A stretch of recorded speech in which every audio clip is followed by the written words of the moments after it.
Every now and then you got to pop out and show tethers, whether that be Barrack Obama, 1 point ho, 2 point ho, 3 point ho, or that be Kamala, Collard Green Kamala, or the whole goddamn Democratic establishment. Let's let it be known. Foundational Black Americans run the yard, which means we run the country, which means we will run your ass out the paint. And they're going to find out today exclusively for Barrack Obama. You done stepped into something, family, you can't get out of, and we're going to do some G-checking. Certified salute to the whole family. Let me know where you at. Let me know what time it is, because we in the building. Free Human.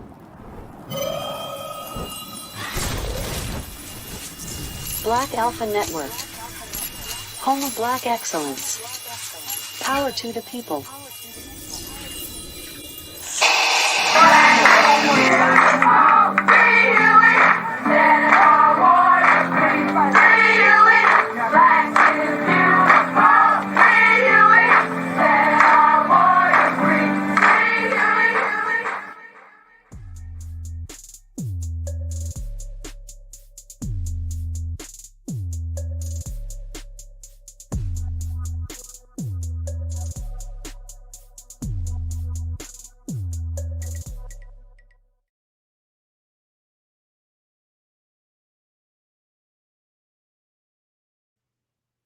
Yes, indeed.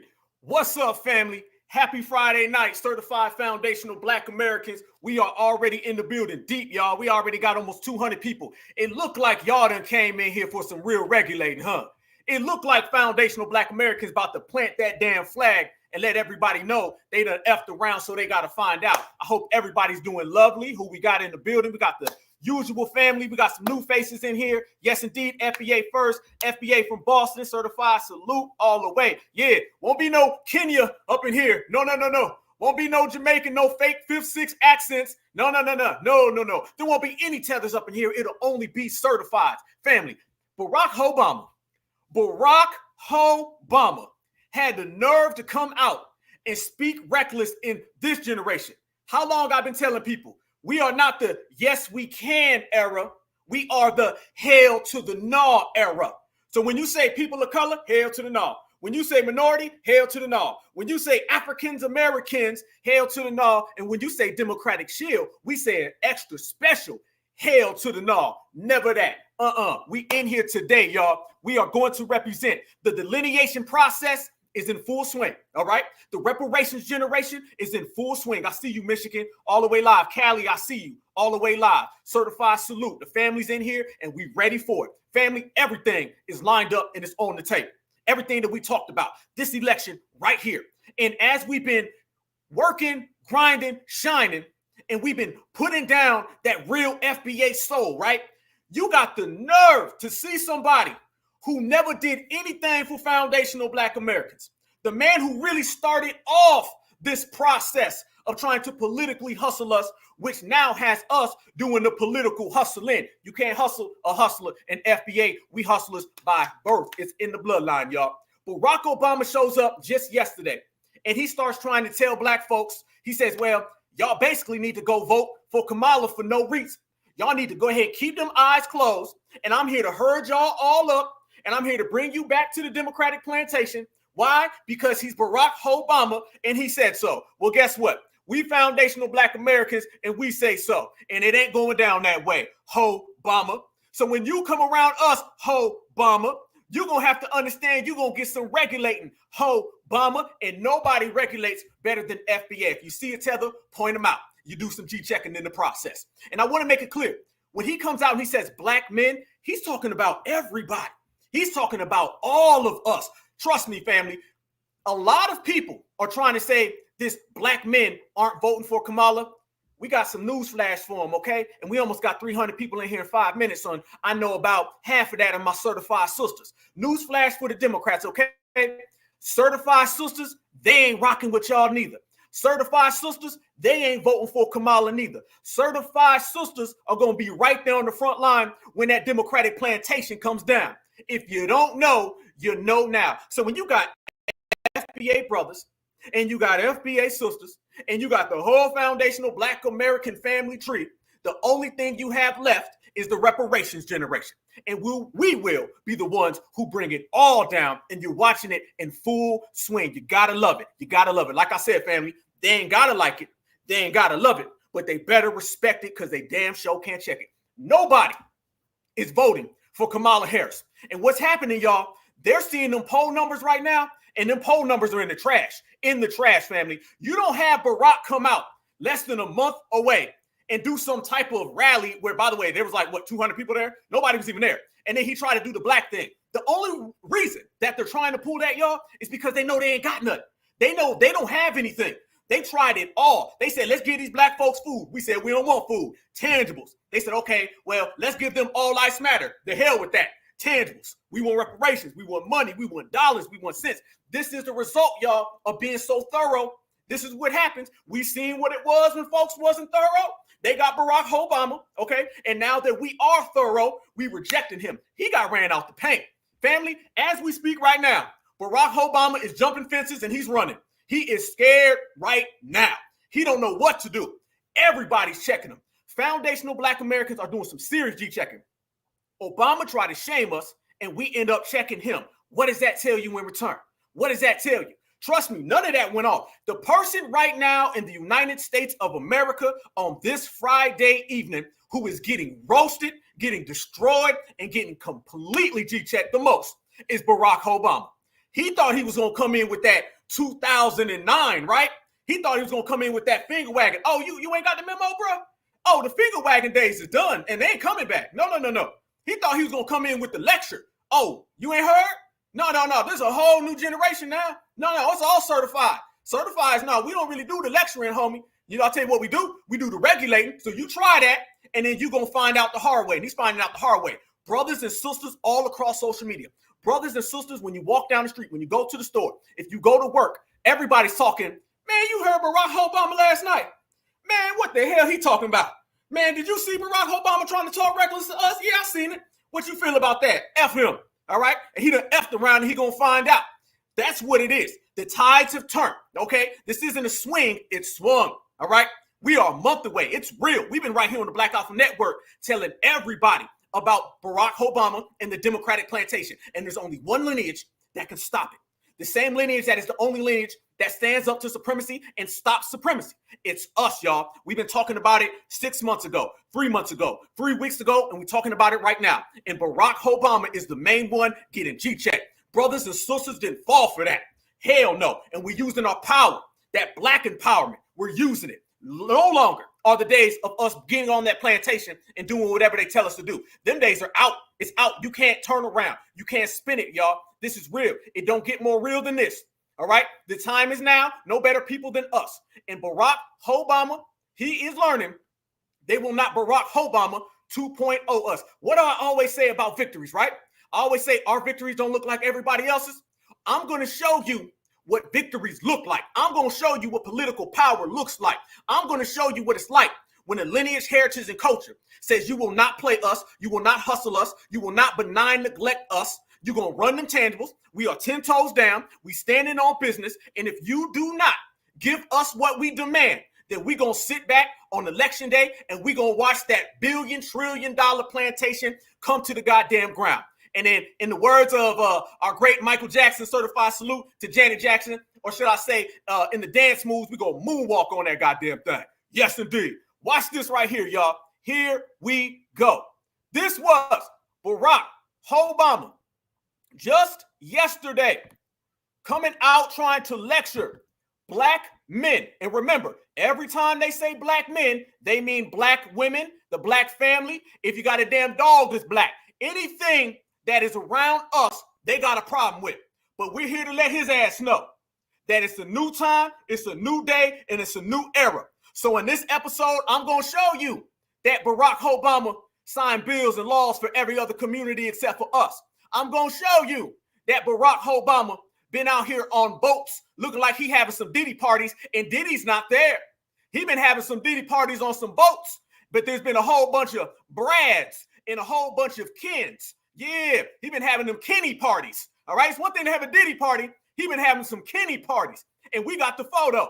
And we also gonna show you how Barrack Obama been out here opening them borders, how he tried to put Assada Shakur back in jail, how he has been the #1 biggest fraud in American history in the Black American certified Black society. We ain't going for it no more. G-check, G-check, checkmate.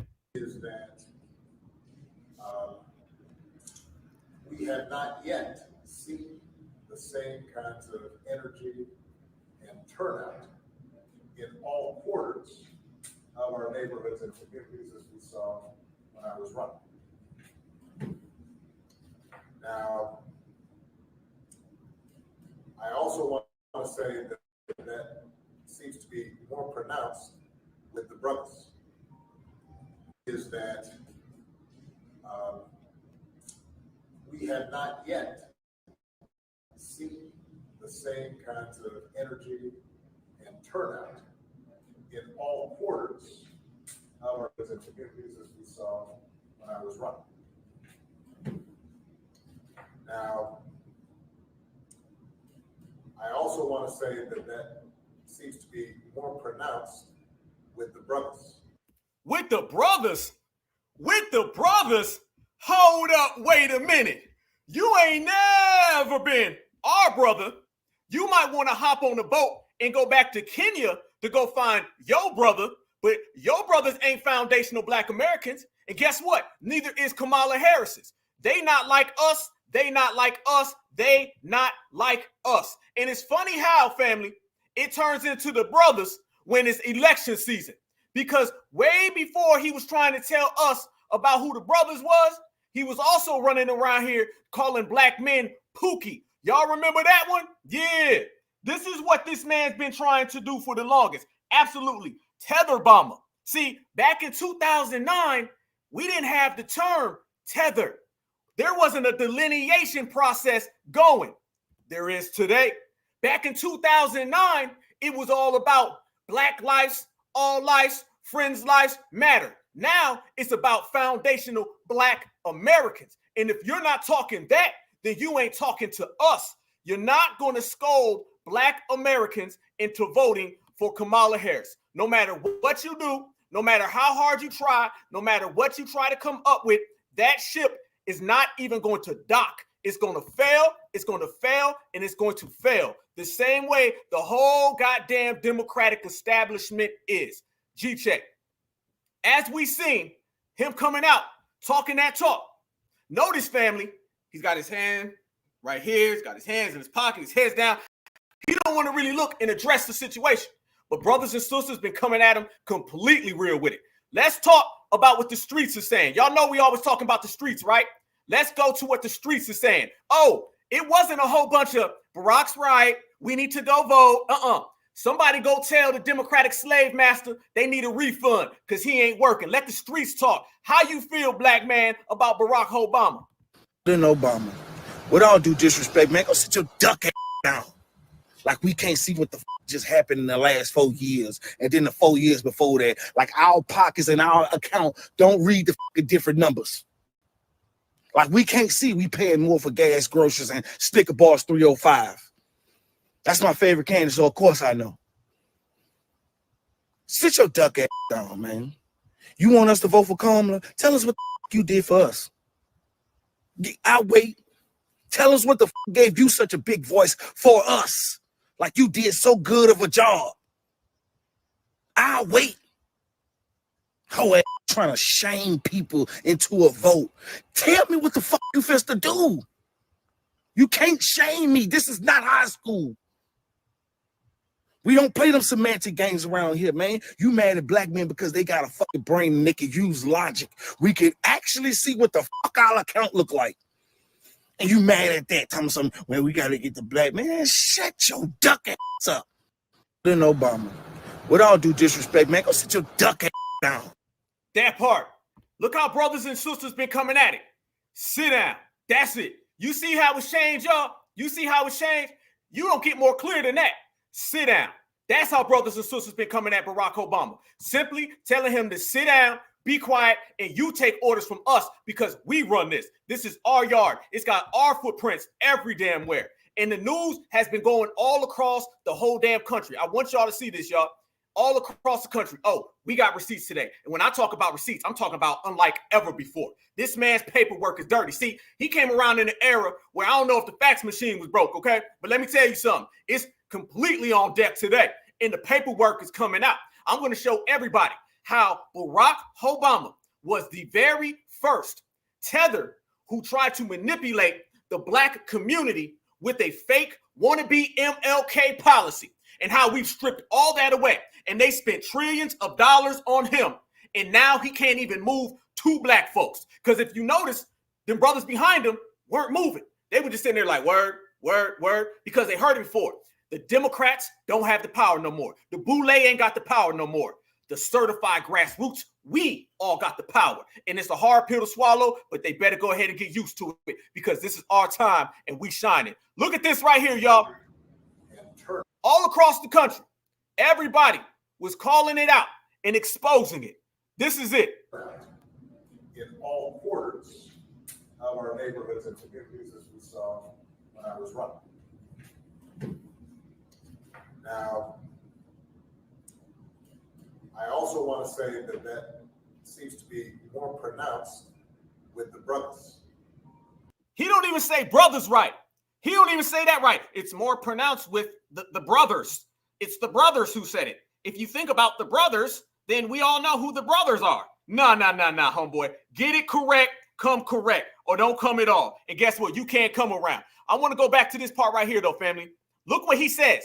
We have not seen the same kinds of energy and turnout in all quarters of our neighborhoods and communities as we saw when I was running. I'm going to update that. You're not seeing the turnout with anybody, okay? Not just when he came. This man is acknowledging a half-truth. He right. Black folks ain't out here rocking with collard green Kamala, but the big problem is that she right now, from the poll numbers that I just seen today, everybody, her numbers with the black community is at 78%. Family, let me tell you something. If that even halfway holds up, you can go ahead and cancel the Democratic establishment for life. There ain't no damn way that you're going to uphold 78%. We've been telling people, you don't need every single black person to not vote Democrat. All you need, family, is a good 10%. Hell, you give me 7%, and they ain't winning nothing.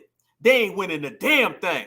And if Barrack Obama was running around here and he was polling at 98, and then Joe Biden was polling at 90, and Kamala is out here polling at 78, 82, 81 and a third, then guess what? They go 81 to third they ass on the couch this election, because there ain't no coming back from that. As we saw when I was running. Now, I also want to say that seems to be more pronounced with the brothers. So if you don't mind, just for a second, I'm going to speak to y'all directly and say that when you have a choice that is this clear, when on the one hand you have somebody who grew up like you. Stop. Somebody who grew up like us. Oh, you know this man ain't tapped into the streets. He ain't tapped into the streets at all. You really think that we running around here saying Kamala Harris grew up like us? Went to college with you. Went to college with us? Where? You talking about somebody who's not even of the lineage. This man could not be further out of touch with the community. Kamala Harris is not like us. Kamala Harris did not grow up like us. Kamala Harris washes her collard greens in the goddamn bathtub. Little kids are making fun of her. There ain't nothing FBA about collard green Kamala. There ain't nothing certified about collard green Kamala. And Barrack Obama really believes that this woman is like us and he's trying to sell it. guess what again, homeboy? You better walk your ass back to the plantation. You better go get a refund and explain to everybody why you done came around about 15 years too late. This is about delineation. This is about separation. This is about regulation, and that's how we get our reparations. Checkmate. Understands the struggles and pain and joy that comes from those experiences. Understands the struggle, the pain, and the joy. We don't even know who her goddamn grandma is.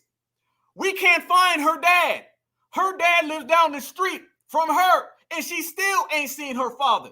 What you mean, somebody who's just like us? What you mean, somebody who has the same pain and experiences?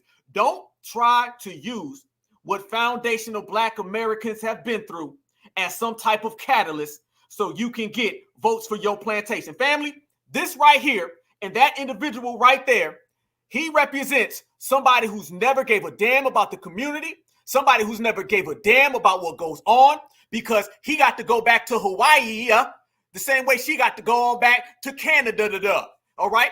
You're not foundational. You're not of the lineage. And no, they can never come around us. Those two individuals you see in that picture are Tether politicians. They are the Tethercrats. And these Tethercrats are nowhere near us in any aspect on any platform. We have to understand, y'all, there's a big difference between domestic and foreign.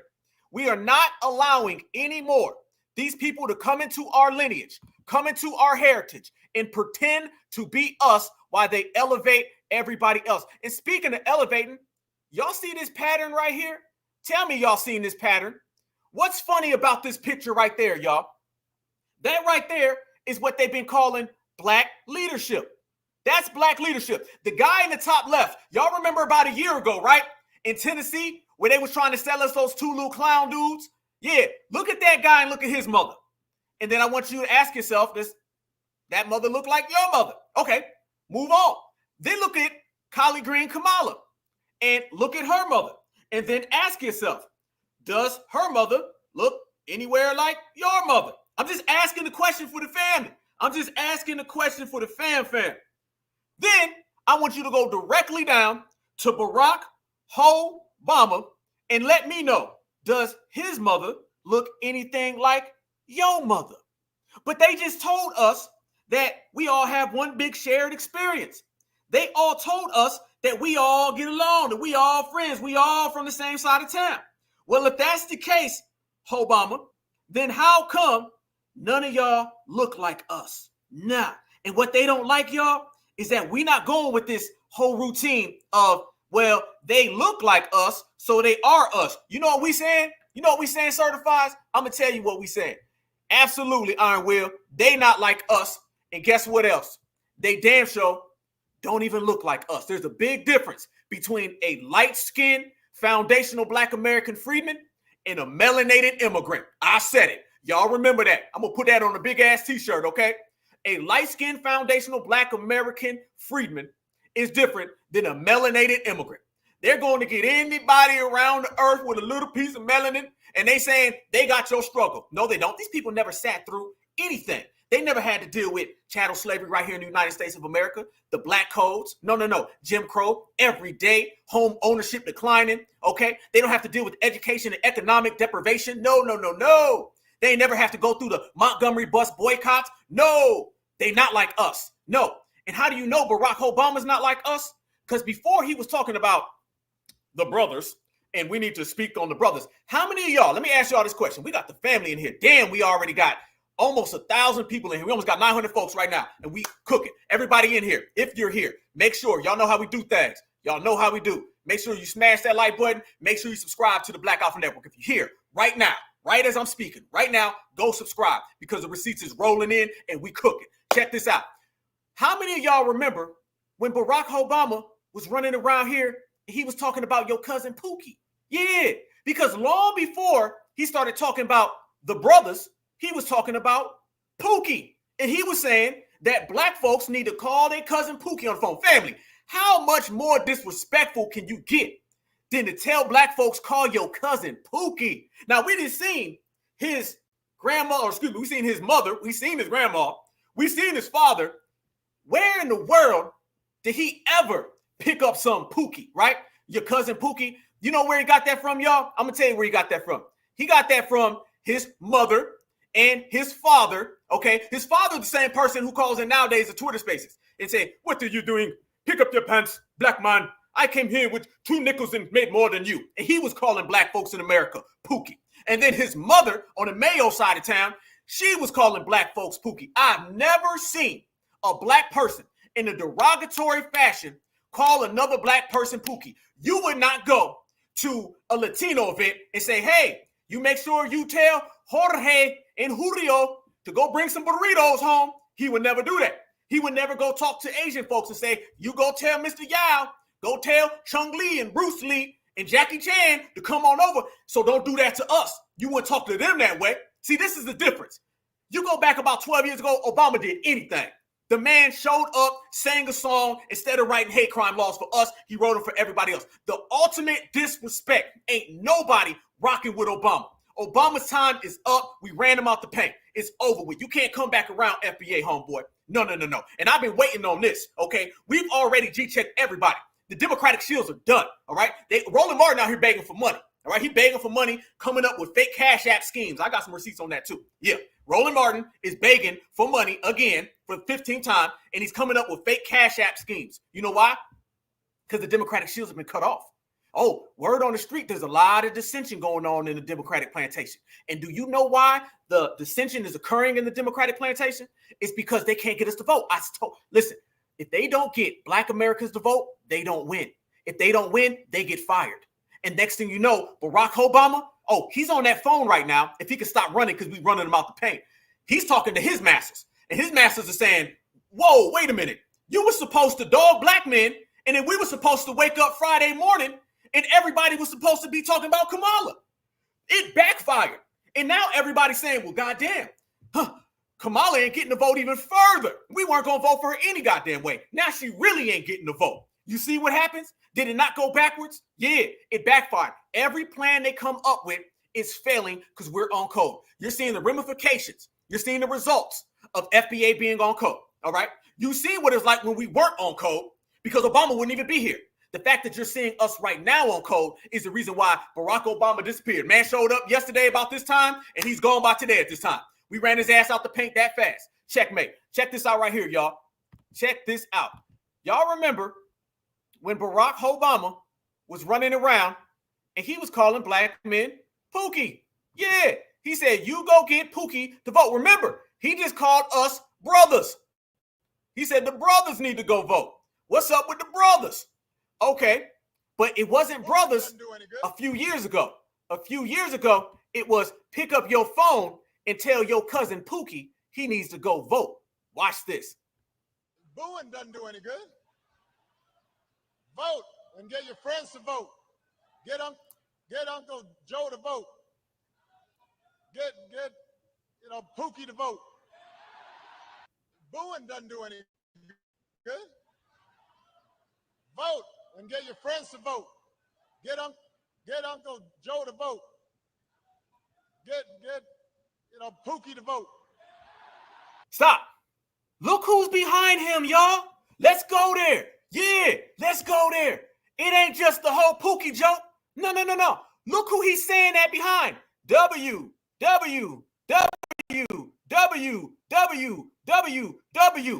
This guy down here is a W. I see maybe 2.5 black folks, and I see about 10 Karens. And notice, family, when he says Pookie, all of them laugh. Look at this lady right here. She don't move the whole damn time. Family, focus on Karen number 1, all right? Look at Karen number 1 right here. She does not move the whole time. When he says Pookie, she laughs. This is how they felt about black folks under Barack Obama. This is how they treated black folks under Barack Obama. This is why we done ran Barack Obama ass all the way back to Kenya. He just got there about 20 minutes ago because he can't come to foundational black America. Watch Karen number 1. She's silent, don't say nothing. Soon as he says Pookie, she starts laughing. Watch. Doesn't do any good. Vote and get your friends to vote. Get Uncle Joe to vote. Get Pookie to vote. Freeze. No. There you go. Look at that. Look at this one down here. Look at Karen number 2. She ain't laughing until he says Joe Pookie. to vote. Get Pookie to vote. Look at that. Laughing. The damn black person's laughing. You see, family? You see why it is very, very important that we continue to delineate and to separate and to regulate. You see why? It's because when we stand on business, you don't get that right there. That right there, y'all, that's the land of no tangibles, okay? That's the land of no damn tangibles. You ain't getting nothing in that political atmosphere. We've been there. We've seen that. But now what do you see?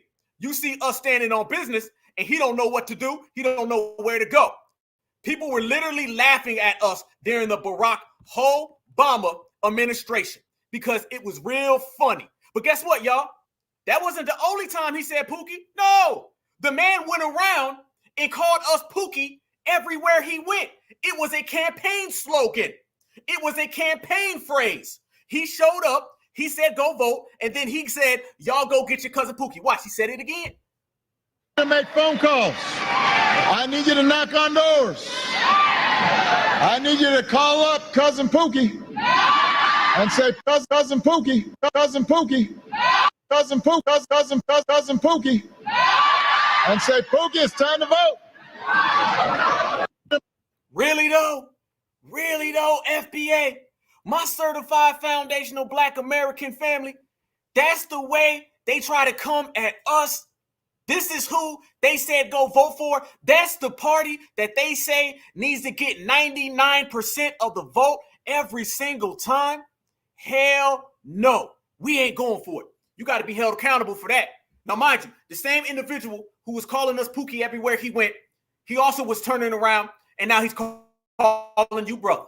It's brother now. It's go vote, brother. You my brother. We all brothers. But it was Pookie in front of a bunch of W's. Family, he went in front of a bunch of W's and was calling black folks Pookie. If you want to talk about, I can't even say off code because the man ain't one of us, but you want to talk about some inappropriate behavior, you want to talk about completely being off base, you want to talk about somebody who does not deserve a piece of foundational Black American energy or effort, that guy. Now remember, y'all, this is the same person who literally went and told Black Americans that we need to basically pick up our pants and pay child support. Y'all remember that too. Oh, we got receipts. A lot of people, they're younger and they're looking at Barrack Obama getting exposed. We remember when he was saying the things. Yeah, but his background always been real funny. What do all these tethers have in common, right? You don't know who they are, where they come from, right? This is what we talk about these tethers, right? You see those two tethers right there? What do they have in common other than being tethers? You don't know their background. You can't call where they're from. You don't really know too much about these people's background. You kind of hear some things, you might hear some things, but you don't know some things. No, you don't. We've been exposing Barrack Obama's background, and so have a lot of people. One individual that was exposing his background and was calling it out is Judge Joe Brown. Now, did we not just see Judge Joe Brown completely go scorched earth on Kamala? Well, check this out, y'all.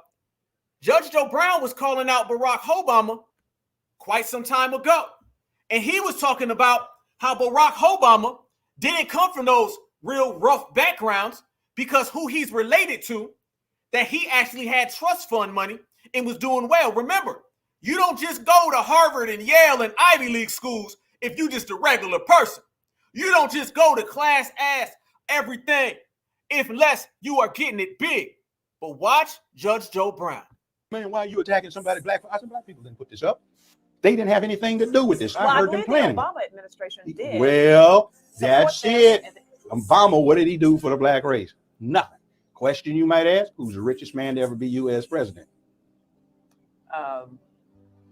It's not Trump. No. It's Barack Obama. You know how? His adopted father, Lolo Soetoro, was one of the 10, 15 richest men on earth. And when he died, he left a trust fund in Indonesia with 3 equal beneficiaries. Barack Obama didn't own his Barry Soetoro because he was adopted, and his 2 siblings. So he has a whole false claim about what his background is.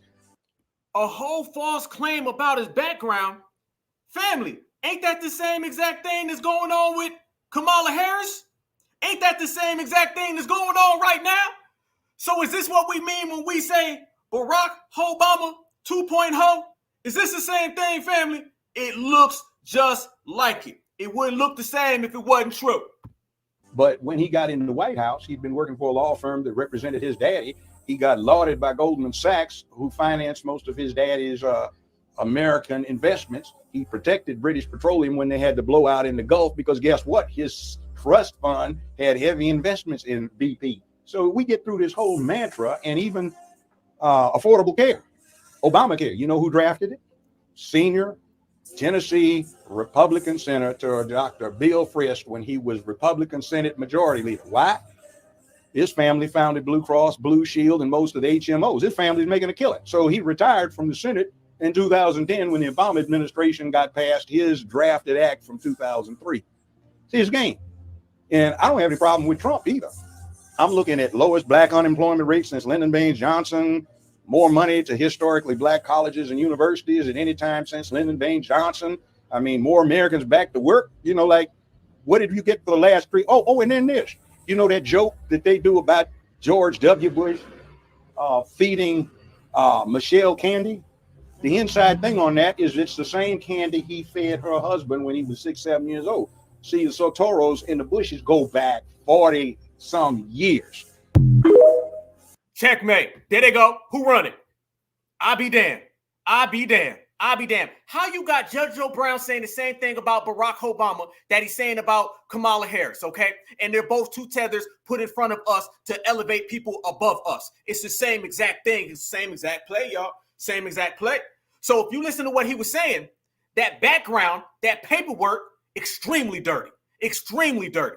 The same thing that goes on for Kamala. You don't know who Kamala's dad is. You don't know her grandparents. You don't know her aunts and her uncles or cousins. Can't account for nobody. Same thing with Barack Obama. You can't account for much of this guy. But what you can account for is the way that he's been coming at Black Americans. He's been coming at Black Americans completely off balance, off kill for the longest time. He represents that old, we're going to go ahead and talk to y'all crazy. This is what's going on right now, y'all. We are in the middle of going back and forth with these people about what's real in the community, but more so, we're going back and forth with these people based on they're coming around trying to run the same games on us, and we're not tolerating it no more.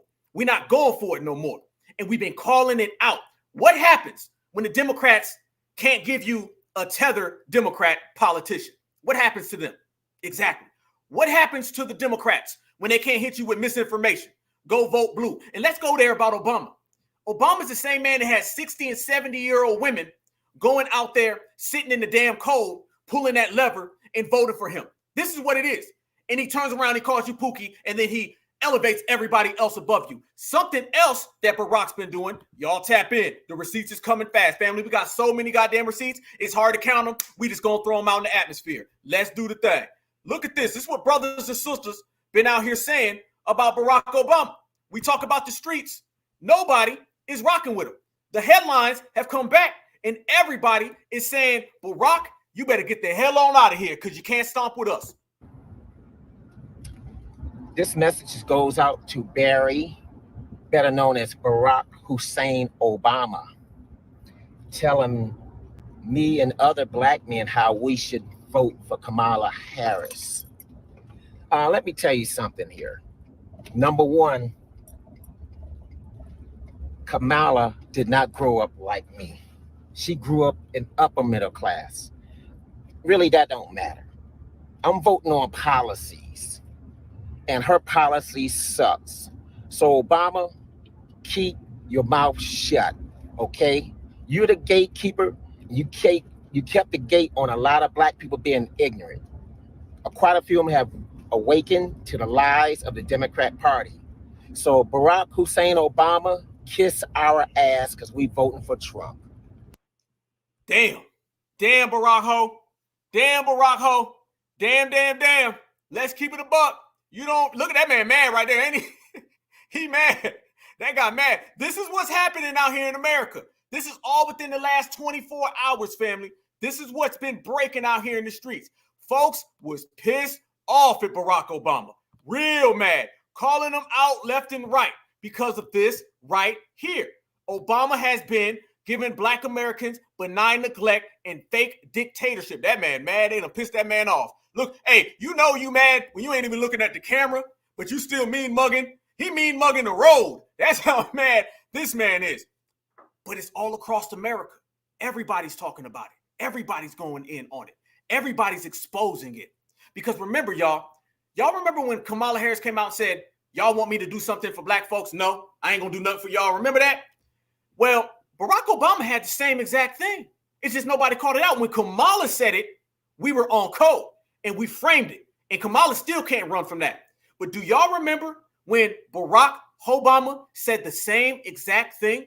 Remember, they came into office telling Black folks he was going to fix everything. He was going to look out for us. And then when he got in there, he said, well, I got to be the president for all people. Y'all remember that one? You got to be the president for all people. See, people don't remember. Let's go there. Let's break down the way it went. Barack Obama came out on some hope and change. He going to change the whole goddamn world. Everything's going to be good, right? Next thing you know, he starts sliding into, well, I got to be the president for everybody. And since I'm the president for everybody, I ain't doing nothing specifically for Black folks. Very similar to when Kamala Harris said, no, I ain't doing nothing for y'all. Same thing, right? And then when he got pressed on it, then they start saying, well, wait until his second term. A lot of people don't remember that. It was always an excuse, all right? It's always, oh, we're going to do something for you. Oh, no, we're not. Oh, we're going to help you guys out. Oh, no, we can't. Well, wait until the next term. Black folks have always been getting an IOU from the Democratic Party for 60 years. I owe you everything we said when we was campaigning.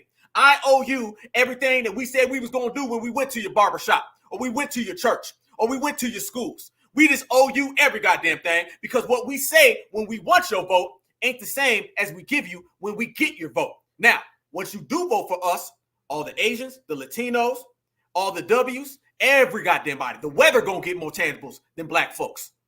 But when it boils back down to it, now we're saying, nah, how about we just don't give you the vote at all? And we can skip that whole goddamn process. Let's speed it up to the process of you ain't getting nothing, you ain't giving nothing, so we just gonna go ahead and stand over here. And this is why they don't really know what to do. They don't know what to do. Barack right now was their last shot. They really thought they was going to put him out there and everything was going to change. They really thought we'd wake up today and everybody be talking about how great he is. It didn't go down that way. Speaking of that, speaking of not knowing his background, let's put his background out on the table a little bit. Let's put it out. Is Barack Obama like us, y'all? Let me ask the same question I asked about the mothers. Y'all look at Barack Obama and his daddy. Y'all look at him and his daddy. I see some janky hairlines. I see some Fleetman foreheads. I don't see no foundational Black American energy up in there. I don't see no foundational Black American. I'm talking about full foundational Black American. That's him and his daddy right there, y'all. How did people allow a man who comes from Mr. Mutombo and Mrs. Mayo to come across like they are the blackity black person? They was running around here comparing him to Dr. King. Y'all remember all those fake little pictures? All those Martin Luther King dreamed so Obama could walk? Y'all remember all that stuff? We was the ones out there saying, man, get the hell out of here with that. We ain't standing on none of that. Hell no. Absolutely right. That's a Tether family. The same people who call in to our Twitter spaces and start trying to ridicule us, the same ones you see riding around in the Ubers, the same ones you see always talking down on us. See, Black folks back in the day, they didn't really want to acknowledge it. They didn't want to talk about it. This is why Obama is getting ran out the paint. He's getting regulated, because he represents the Democratic establishment, and he also represents the Tether establishment. Y'all heard my space just yesterday, Tethers and Democrats versus FBA, where you see a Tether, you see a Democrat. You see a Democrat, you see a Tether. This is why he comes in and he elevates everybody above our community, because he comes from the community that's getting elevated. That's why these people come here and they start putting up all of their cousins. Don't talk to me about cousin Pookie when you got cousin Fufu. Yeah, you talk about cousin Pookie needing to vote, but yet you want cousin Joloff over here. And then you want Uncle Joloff, and then Auntie Joloff, and it's Joloff. And then when they come over here, they try to ridicule Black Americans, and you're writing little laws for them. That's why they put Obama in office, the same reason why they put Kamala in office. What do they have in common other than being non-FBA tethers, y'all? The thing that they have in common is that they elevate other tethers above FBA. Them days are done. The delineation process stopped all of that. Can't do it around us. No. So you see his father right there, and now you're starting to see the psyche of why he calls us Pookie. His dad is no different than the person calling us, talking about some, you black Americans need to work harder. You Akata. He come from an Akata family. Not to mention what his mama's saying. Let's just say it starts with an N, all right? And it got a hard ER at the end. So his mom is saying the N with the hard ER. His dad is saying Akata, and he's saying Pookie. Not like us. And that's why you were not present, and you thought today was going to be a good day, but it turned out to be a bad day because we done regulated all that, and people ran it completely out of the paint. This is him right here again, y'all. Remember when he said this? Simply stated, why don't you do something for black folks when you're in office? This is a W man. A W man. Barack Obama, Black America hasn't forgotten. Watch his answer from the very beginning. This is the beginning. This is how this man walked in the door. He should have never been allowed to come through. Damn sure should never been allowed to sit down on the couch. Damn sure should have never, ever been allowed to control the goddamn house. But that's okay because we came and we regulated the house. Why not target the African American community? Why not say then, this is for you? This is for African Americans. If there was a banking crisis, then you target money for the banks. If there was a national disaster, you target your money for the national for disaster relief. That's not how America works. Why not target the African American community? Why not say then, this is for you? This is for African Americans. If there was a banking crisis, then you target money for the banks. If there was a national disaster, you target your money for the national for disaster relief. That's not how America works. That's not how America works. That's not how America works. That ain't how America works.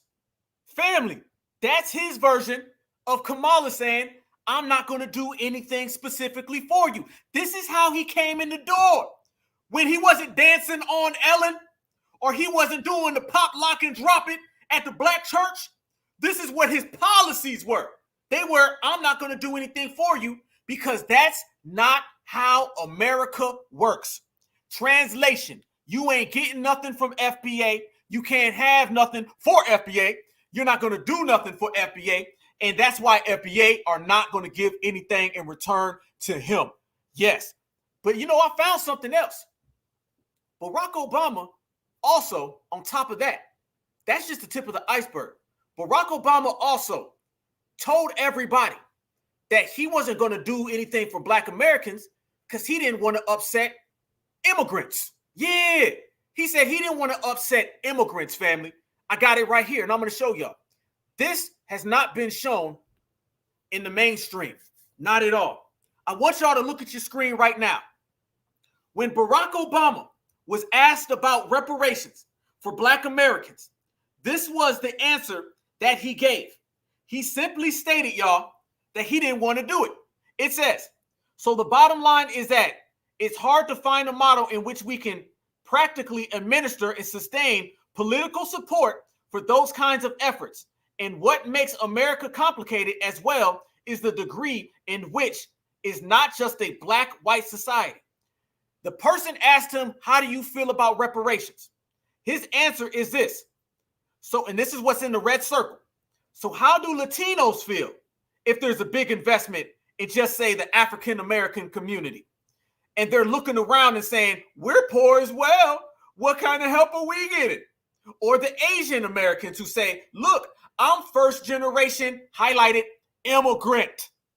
I'm first generation immigrant. And clearly, I didn't have anything to do with what was taking place. And now you start getting into trying to calibrate. The man straight up told you right there. Look at it, y'all. That's him telling Black Americans that you aren't getting anything because immigrants might get upset. It was rumors for a long time.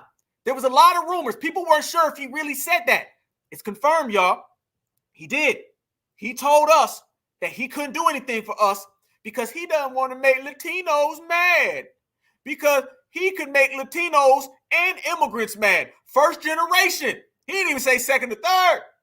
He said he can't do anything for Black Americans because it may make Latino immigrants upset. So when we see the open border policy, and when you see DACA, where he's granted them same immigrants literally billions of dollars amnesty, that's what you get right there, y'all. That's Barack Obama right there, y'all. It's clear as day all the way. So if you combine that statement right there, that same statement, family, he went full into it too, didn't he?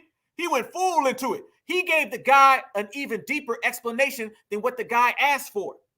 Goes back to what we just showed you a second ago. Doesn't that statement and this statement add up? Why not target the African American community? Why not say then, this is for you?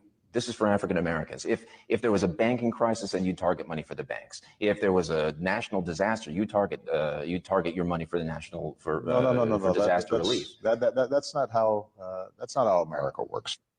That's not how America works, because he don't want to get Latino immigrants and Asians mad. So basically, he's telling us, family, y'all ain't getting a goddamn thing because some folks who ain't even from America might get a little angry. That's what he told you. That's what he said. That's what he said. That's what he said. No way around it, y'all. No way around it. We're not tap dancing around any of that. We're going to keep it all the way 100% clear. The man told Black Americans from day one, I'm not doing a damn thing for y'all because immigrants may get upset. And then he went out and he did a bunch of things for the same said immigrants that we just spoke about. That is Barack Obama right there. A whole lot of ho going on over there. That's it right there, y'all. That's how it came in. Damn, we cooking, fam. We already got 1,000. We got 1.1 in here. Yeah, smash that like button. Subscribe. We're not done. Check it out right here, y'all. People started speaking about what was going on. The sister Nina Turner, she was on CNN, and they had a conversation about what was really going on in terms of what Barack Obama said. This is the discourse, y'all. This is how it wasn't really well received on what was said. I want y'all to see this discourse, and she starts talking about how they blame Black men for everything. And then I want you to notice the looks in the faces amongst everybody else, because the news is realizing they can't spin this either. They can't do it at all. Before we proceed, fair use, fair use, fair use. This is just about teaching, scholarship, research, and commentary. Fair use and acted, fair use, fair use. Watch this right here, y'all. This goes back. It says, Obama speaks at first Harris rally in October Blitz. Watch the exchange. Why are Black men being lectured to? Why are Black men being belittled in ways that no other voting group? Now, a lot of love for former President Obama, but for him to single out Black men is wrong. And some of the Black men that I have talked to have their reasons why they want to vote a different way. And even if some of us may not like that, we have to respect it. So unless President Barack Obama is going to go out and lecture every other group of men from other identity groups, my message for Democrats is don't bring it here to Black men who, by and large, don't vote much differently from Black women. And why? As a politician, we should be trying to get all voters to vote. And hopefully there are a few good men out there who do care about the stripping away of some of women's bodily autonomy. But this is wrong for President Obama. It is a wrong course for the Harris-Waltz campaign to lay at the feet of Black men when they have their reasons. In 2020, the vice president was labeled a cop, as we know. But do you think, sorry to interrupt you, Nina, but do you think he's right that some of the one of the reasons is because they don't like the idea of it might be some, listen, Black men are socialized in the same society as any other man. So yes, is misogyny may be a part of it, but again, is President Obama and is the Harris-Waltz campaign going to lecture other male groups in the same way that they're lecturing This is Black? Damn. Whoa, look at her face. Look at her face, right? Look at Karen. Look at Karen. This is what happens when you start speaking the facts, y'all. Look how they're upset. Let me run this back. I'm going to play it again. Fair use, by the way. I want you guys to notice the body language. This right here represents people who know that they don't have control, okay? You cannot keep the Black folks on the plantation no more. Watch this. This other issue I want to bring up is a problem too. Why are Black men being lectured to? Why are Black men being belittled in ways that no other vote? Freeze. Look at her face, y'all. Look how she is astonished. She can't wrap her mind around a Black person who is not caping for the Democrats, okay? This is somebody right here who's standing on business. This is somebody right here who's standing on plantation. Big difference between the two of them. Business, plantation, all right? Independent, Democrat. She's trying to reel this back in because this isn't supposed to be told, y'all. This is supposed to be going on behind the scenes. We're not supposed to be out here delineating. We're not supposed to be out here separating. We're not supposed to show no dissent to the Democratic establishment. We're not supposed to be doing that. And they can't even wrap their mind around it. It's not just what's being said. It's about how it's being received. You can tell by the way they're receiving it, the fact that they don't want to have this conversation, but they're being forced to. Too.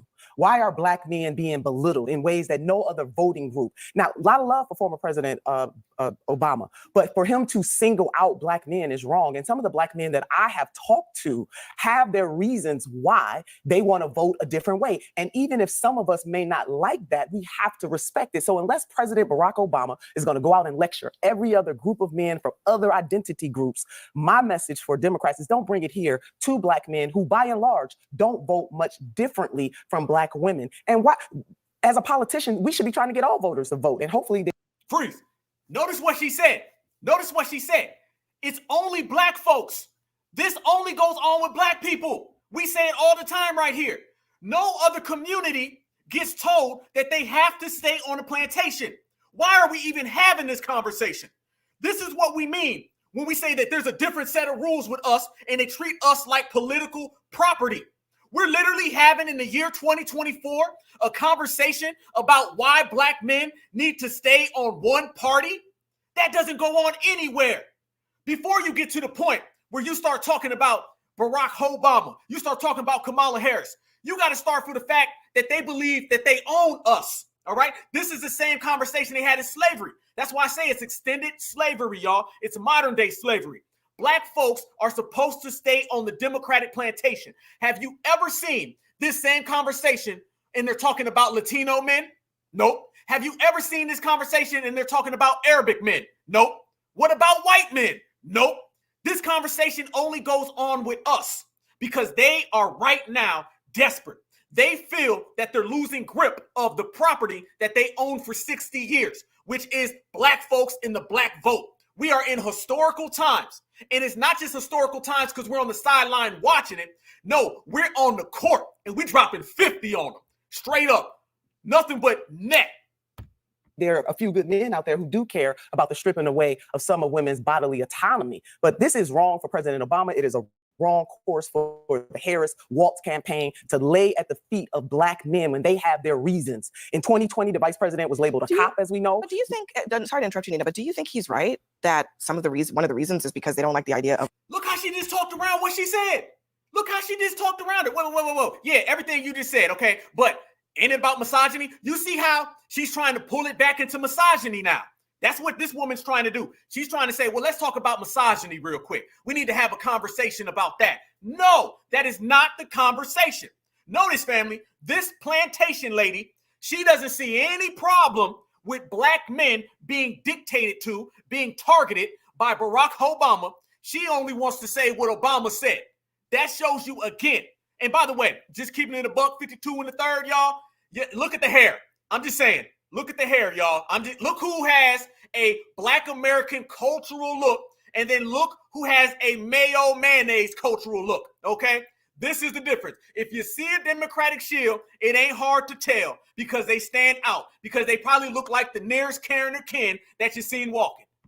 It might be some. Listen, black men are socialized in the same society as any other man. So yes, is misogyny maybe a part of it? But again, is President Obama and is the Harris Waltz campaign going to look right there? Look right there, y'all. Look at her mad. She doesn't understand it.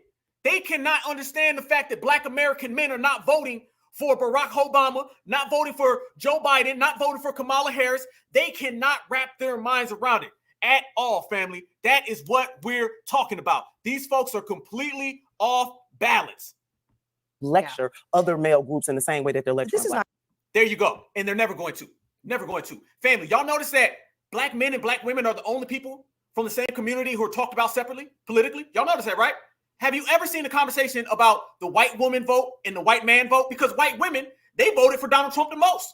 Remember, when it came to Donald Trump, he won like 80% of the white woman vote. That same W woman who's sitting there staring, that same W woman, she voted for Donald Trump at massive numbers. Massive numbers.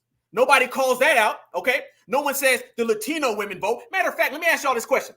When was the last time you ever even heard about the Latino woman vote or the Asian woman vote? Do any other women get spoke of in terms of how they vote, or is it just with black women? Okay.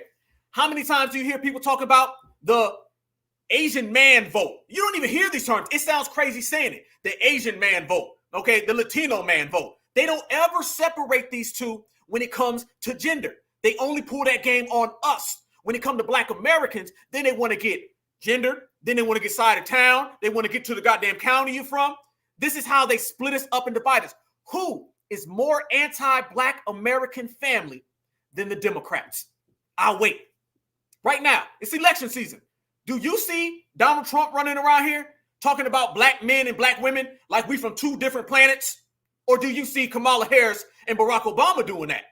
Do you see Donald Trump running around here talking about the black man vote and the black woman vote? Because he just says blacks. Remember, he said the black jobs. He didn't say black man jobs. Look who's talking and separating the gender, and look who's being specific to the whole community. Why do we have to break it down and say, y'all do know we from the same community, right? Divide and conquer. Absolutely right. Absolutely right. Malcolm X warned us. Absolutely right. We all know about them W liberals. Yes. Think about it, y'all. Think about it. We're having conversations trying to tell folks that in 2024, men and women come from the same community. We're all foundational black Americans, okay? Husband and wife. If you're married, that means the Democrats see the wife as one voter and they see the husband as another voter. And they don't like neither one of y'all unless you go vote. And think about this to make it even more crazy. 2 weeks ago, who were the Democrats attacking? Who were the Democrats attacking 2 weeks ago? This week, it's black men. 2 weeks ago, it was Janet Jackson and black women. So within a matter of 2 weeks, the Democratic Party has attacked black women and then black men. So that shows you their anti-black establishment and community. That's what that shows you. These folks literally are going at both of us. And we're only a month out. If they spend as much time talking about tangibles, y'all, what do you hear more? Black women bashing or tangibles for black Americans? You hear more black women bashing. What do you hear more? Black man bashing or tangibles for black Americans? You hear more black men bashing. They don't spend half the time talking positive about us as they do talking negative about us. That's the Democrats for you right then and there. They're exposed completely. Family, they're coming at little kids. If a little child says they don't like Kamala Harris, the Democrats literally get mad at them. They literally get mad at them. This is nothing but them trying to save the plantation. The plantation going down. It's going down real fast, y'all.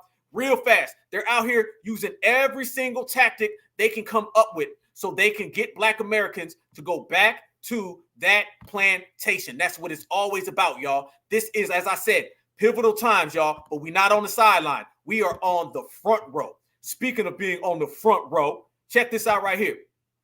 They've been out here talking about black Americans, and Barrack Obama, he's been saying some real inflammatory things about black Americans a long time ago. How many of y'all remember Freddie Gray? Y'all remember Freddie Gray, right? You remember after the protests when it came to Freddie Gray, Barrack Obama got on television and he called the black rioters thugs. Wait a minute. He already called us Pookie, and then he calls you thug. His mother called you the N-word. His daddy calls you Assada. Yeah, this man's been saying the same thing about black Americans for a long time. Then I got to ask you this question. Who have you seen say more of these terms, Pookie, thug, Barack Obama, or Donald Trump? Before we proceed, fair use, fair use, fair use. Watch this. Multiple days of peaceful protests that were focused on entirely legitimate concerns of these communities in Baltimore, led by clergy and community leaders. And they were constructive and they were thoughtful. And frankly, didn't get that much attention. And one burning building will be looped on television over and over and over again. And the thousands of demonstrators who did it the right way, I think, have been lost in the discussion. The overwhelming majority of the community in Baltimore, I think, have handled this appropriately, expressing real concern and outrage over the possibility that our laws were not applied evenly in the case of Mr. Gray, and that accountability needs to exist. And I think we have to give them credit. My understanding is you've got some of the same organizers now going back into these communities to try to clean up in the aftermath of a handful of protesters, a handful of criminals and thugs who tore up the place. Damn. He said it with his chest too, didn't he? He said it with his whole chest right there, y'all. He said that with his whole chest.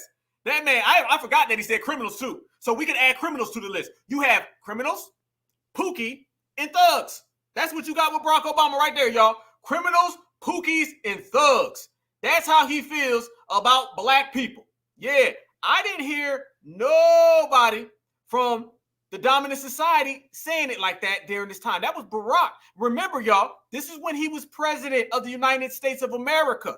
This is right after Freddie Gray passed away, y'all. Yeah, So right after Freddie Gray passed away, Barack Obama called the protesters criminals and thugs. I be damned, I be damned, I be damned. And you can add that to Pookie too. So this is what you're seeing with Barack Obama. The same game.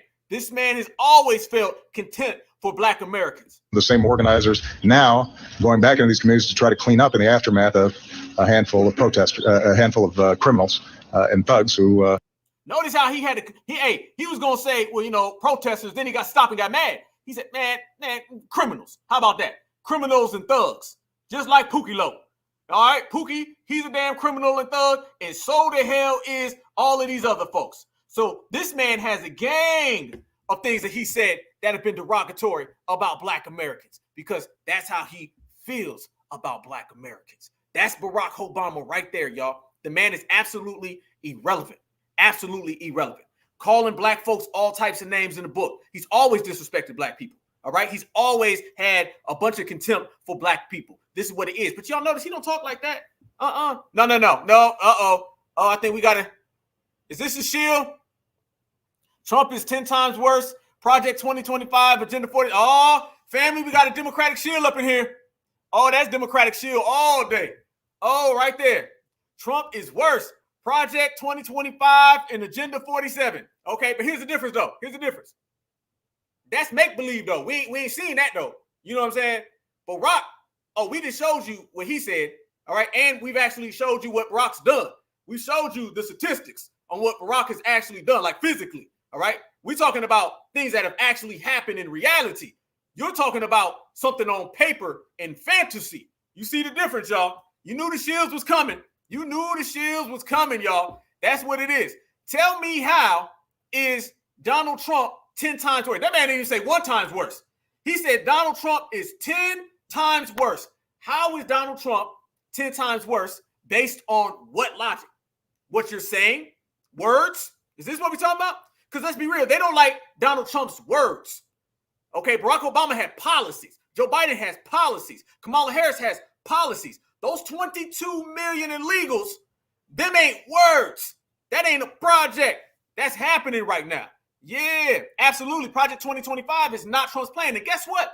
The people who actually came up with Project 2025, they endorsed Kamala. That's a checkmate. All right? They support her. That's a checkmate. So where are we going with any of this? Yeah. This is what the fear monger. So as we're sitting here talking about Barack Obama trying to fear monger us, here comes JM, someone who's trying to fear monger us as well. JM, I got a question for you since you're here. Since you're here right now. Are you scared? Are you scared? Are you afraid? Are you afraid that the plantation is coming down? Is it either you are a W and you feel that you about to lose all your vote blues no matter who's slaves, or you are one of them vote blues no matter who's slaves and you feeling that you about to be away from massa? It's one of those two. Family, there's only 2 options. There's only 2 options out here in the streets, y'all. Either this individual who's talking about Trump is 10 times worse, either this individual is literally afraid to leave massa, or he is a massa afraid to lose his slaves. That's pretty much the Democratic plantation in a nutshell. That right there. So you see it right there. Hey, that's it. I mean, you can't make it more clear, can you? Nope, not at all. Not at all. No. Oh, y'all know we be having shields up in here. They follow me. I don't know why. Cause I told you I'm the Democratic Slayer. They don't really like coming around me. They throw their little collard greens and then they take off running. That's what they be trying to do. Hell nah. Absolutely. Barack Obama. Yep. Absolutely. Whoa, let me get that back. Good comment. Absolutely. Yep. Barack Obama signed all types of things. I'm gonna tell you right now, the blue law, and then DACA. Those two things right there. That's not something on paper. Okay, that's not no boogeyman stuff. That's real. So what you have with the Democrats, you have things that are reality, they tell you don't exist. Things that are fantasy, they say do exist. And that doesn't work at all. Not at all. And you want to know the main thing? What's Kamala running on right now, y'all? Let me ask y'all this question. Kamala Harris, let me ask y'all this. What's the number one thing that Kamala Harris is running on? She's not running on reparations. She's not running on tangibles. She has no economic plan. Her actual economic plan has Project 2025 in it. I don't know how your agenda has a fake agenda from someone else. I don't know how that works. Well, the main thing is that they've been pushing this abortion on Black Americans, right? Right? Okay. I'm going to tie it all in. So I hope you're still in here, Mr. Shield. I hope you're welcome to come here and get this regulating. That's what we do. That's what we do. If you look and you start talking about what Kamala Harris is doing, and yes, she's running on lies. Yep, absolutely. Absolutely running on lies. Yep, abortion is the main thing I was getting at, which y'all right. She done lied 150 times, right? Abortion. That's what she's running on. I seen her come to Savannah, which is like 70% Black folks, and all she talked about was abortion. How do you feel about economics? Abortion. How do you feel about education? Abortion. How do you feel about jobs? Abortion. That's what she's running on. She's going all the way around the country, and she's telling Black folks to abort their children. That's what she's running on. And they're forcing it on. All that stuff about misogynistic men, they really need to be telling that to the W's. All right, but they don't do that though, right? So she's been running around here talking about that for a long time. But that's been something that's been going on in the community for a long time. I want y'all to see this right here as we talk about the way they've been pushing this on the Black folks. Look at this right here, y'all. I want y'all to see this right here. This shows you a lot about the way Kamala Harris and the Democratic establishment have been approaching this whole abortion issue. And I'm going to tie this all the way back to Barrack Obama. Before we do that, fair use. Again, this is teaching, scholarship, and research. Fair use and active. Let's go. Check this out right here, y'all. This shows you what Barrack Obama has been talking about and what he's been supporting, just like Kamala. To you as the president of the Black Catholics United Against Abortion, we do believe that more than anything else, abortion is racism. It is a way of pruning, if you will, the Black population. In 1973, shortly after the civil rights struggle, when there were more benefits for the Black people, all of a sudden we were given this free thing from the Society of America, abortion. 78% of your free abortion clinics were placed in Black and urban areas for the purpose of something free of charge from a racist society. As to put it in words, the one pro-abortionist, we don't need so many Negroes anymore. There's no more cotton to pick. So with these feelings about Black people, this was one way of doing it as a social benefit, if you will. We're here to help you. Black women, and let it be stated, Black women never demonstrated, demanded, or even requested the right to an abortion. We've been asking for the right to decent housing, the right to education, in fact, the right to health care. And all we've been given free of charge is the right to kill our unborn child.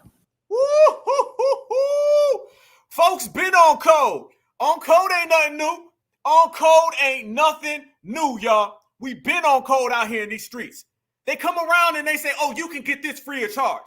Oh, all those other things, you know, like common human decency. Oh, y'all not going to get that. In terms of benefits, welfare, tangibles, resources, things that actually help you out the welfare of your community. Oh, you can't get any of that. But this over here, oh, you have to have this. And if you don't have this, then we're going to get mad at you and we're going to call y'all out. One more time. I love how she phrased this right here. It is crystal clear. Man, brothers and sisters, foundational Black Americans, we've been on code since day one. Barrack Obama, you better bow down. Kamala Harris better bow down. And the Democratic establishment is going down. Black women never demonstrated, demanded, or even requested the right to an abortion. We've been asking for the right to decent housing, the right to education, in fact, the right to health care. And all we've been given free of charge is the right to kill our unborn child. Damn. And that's what the Democrats are pumping on us, right? That's what the Democrats are trying to sell us. That's what the Democrats have been trying to give foundational Black Americans for the longest. Okay, if that's the case, I'm going to make it even worse, y'all. Guess who? Y'all know it. A matter of fact, I seen some people say it in the chat, but I just need it because, you know, we real interactive around here. Y'all in the chat, for those who don't know, I seen a couple people say it earlier. Tell us in the chat who's the W woman who is the one who went around and openly told everybody why she wants abortion to be on black people, on black kids. What's the woman's name? What's the W woman's name who openly pushed abortion on black kids because she wanted to basically get rid of black people? Y'all put the name in the chat. As soon as I see the name in the chat, we're going to have a conversation about it. And then we're going to tie it all the way back. All the way. Certified salute to you. That's it right there. There you go. Damn. One shot. There they go. Who run it? Margaret Sanger. Yep. Bam. 1, 2, 3, 4, 5, 6, 7. Y'all on game right now. Yeah. Absolutely. You guys are absolutely positively on game. That is absolutely correct. That woman openly stated that she wanted to bring abortion on the black folks. That's what she said. That's That's her thing. She said it, and she told you why she wanted to do it. Damn, y'all lighting her up in the chat. Woo. Y'all lighting her up in the chat. Damn. That's what I'm talking about. Y'all want to see something crazy, though? Let me tell you somebody who loves them some Margaret Sanger. I'm going to give you a direct quote from an individual who said that they love her so goddamn much, they want all that mayo slipped all over their ass. Watch this right here, y'all. Look at that quote right there. We want to exterminate the Negro population. Margaret Sanger, founder, Planned Parenthood. Right next to her on the side is Barrack Obama. He said, "We are truly grateful to you. Thank you, Planned Parenthood. God bless." Barack Obama, then president of the United States of America. The man has been running around here, waving the flag for abortion against black kids since day one, y'all. Since day one. That's Barack Obama for you. That's Barack Obama for you right there, y'all. You see what we talking about. Not one policy this guy's ever had lines up with what black Americans want. Not one. The man has never had a policy that is beneficial to foundational black Americans. There it is. By the way, y'all screenshot that. And that's not the only thing. He has had multiple quotes where he literally sings the praises of Planned Parenthood and Margaret Sanger. He talks about Margaret Sanger more than he talked about Rosa Parks. Let's go all the way there. If it's Rosa Parks, Obama never says nothing. If it's Margaret Sanger, oh man, he throw a whole parade. He is saying the praises of Margaret Sanger more than he's ever talked about Rosa Parks, Harriet Tubman, Kathleen Cleaver, Assada Shakur. Yeah, we about to go there. Yeah. Oh, I told you. We got 1 billion receipts on Obama. Receipts that you won't see anywhere. We got them. Y'all got to hit the screenshot before they scrub them off the internet receipts. That's how we do on the Black Alpha Network, the one and only. This man loved him some Margaret Sanger because he loves Planned Parenthood. And anybody who loves Planned Parenthood, they love getting black babies out the paint. This is why Kamala Harris goes around the whole damn country and she goes to black neighborhoods and tells us black folks take them black babies and get them out. We only have a few left and we'll go get them to vote blue no matter who. Yeah, that's the Democratic establishment. As it was so eloquently put earlier, black women have never went around and said, please, can you give us abortion? Never. They come to us and try to put that on our shoulders. Yeah. Black American women are out here saying the same thing black American men say. I know the Democrats try to separate us, but no man separate what we create. Yeah, Tupac, certified. We have been standing on Lineage business together. Black American women and black American men, we want tangibles. We want resources. We want to take care of our families. You know, we want to succeed. We want to achieve. We want to be successful. We're not extra people, okay? We're exceptional. We're not extra. All we want to do is be FBA excellent and go on about our goddamn day. They don't want to give us any of the essentials. They want to come around here and say, oh, get your baby out the paint. Go ahead and kick your man out. Go ahead and take all of these things that we're going to say are good for you, but really they're good for us. Anytime a Democrat comes around and they give you something free of charge, trust me, that free of charge is to harm you and to benefit them. Because if it wasn't, they wouldn't give it to you in the first place. Don't believe that a supremacist is going to give you something just because they like you so much. They don't like you in anything of importance, but out of nowhere, they like you with abortion. They don't like you when it comes to a race soldier pulling you over and harming you, but they like you with abortion, okay? They don't like you when it comes to you can't get food on the table. Now think about all the black kids. Tamir Rice, 12 years old, right? How much did they like that black kid? Yep, okay, cool. They could never help you when it comes to your black kid, when it comes to Tamir Rice, all right? Or when it comes to Trayvon Martin, when it comes to Jordan Davis, all right? They ain't got no type of benefits for black people then. But let it be abortion, they run into you. Yep. And Barrack Obama was out here completely loving them, straight up tap dancing all the way across the board, y'all. This is what we are doing. We are in the building, in the place. Ballers gonna ball and them haters gonna hate. And right now, Barrack Obama is somewhere and he's upset and he hurt because he's realizing that he can't run them games on us no more. It's a terrible thing. Family, let's go there. Barack Obama was supposed to be Martin Luther King. Barack Obama was supposed to be Martin Luther King, y'all. Those of us who are old enough, let me ask y'all, what do we got? I'm going to ask y'all in the chat. How many 60s babies, 70s babies, 80s babies, and 90s babies in here? Do we got Gen Xers in the building? Do we got millennials in the building? Do we got Gen Z? Let me know where you at. We're going to break this down. We're going to break it down categorically. We here. We talk. Hey, it's Friday night. Friday night. There's nothing better than being with Black Alpha Network, Certified Black Society, and Foundational Black American brothers and sisters. Okay, the real brothers, all right? Not the Tether brothers that Barack's talking about. The real brothers, all of us, brothers and sisters. Who do we got here tonight? We got 78. Certified salute to you. That's my brother Duddy right there. Certified. Yes, indeed. Where are you at? Are you you got an 80s baby? All right, 80s baby. 1965 in the building. Certified salute. I see a couple more. Gene X. All right. We got 1984 in the building, 1980 in the building, 1986. Millennials up in here deep. Gene X in here deep. Baby boomers in here deep. Let's go. Yes, indeed. 60s baby in the building. 1967, 1965. Let's go. I am super partial to all my 80s babies. I'm an 80s baby, so much love to all my 80s babies. I'm partial to us, but you know what? We got all the game from the 60s, 70s, and then the 90s and the 80s. I'm an 80s baby, but the 90s raised me. That's my motto right there, y'all. 1980 in the building. Certified salute. 1993 in the building. Certified salute. Yes, 1976.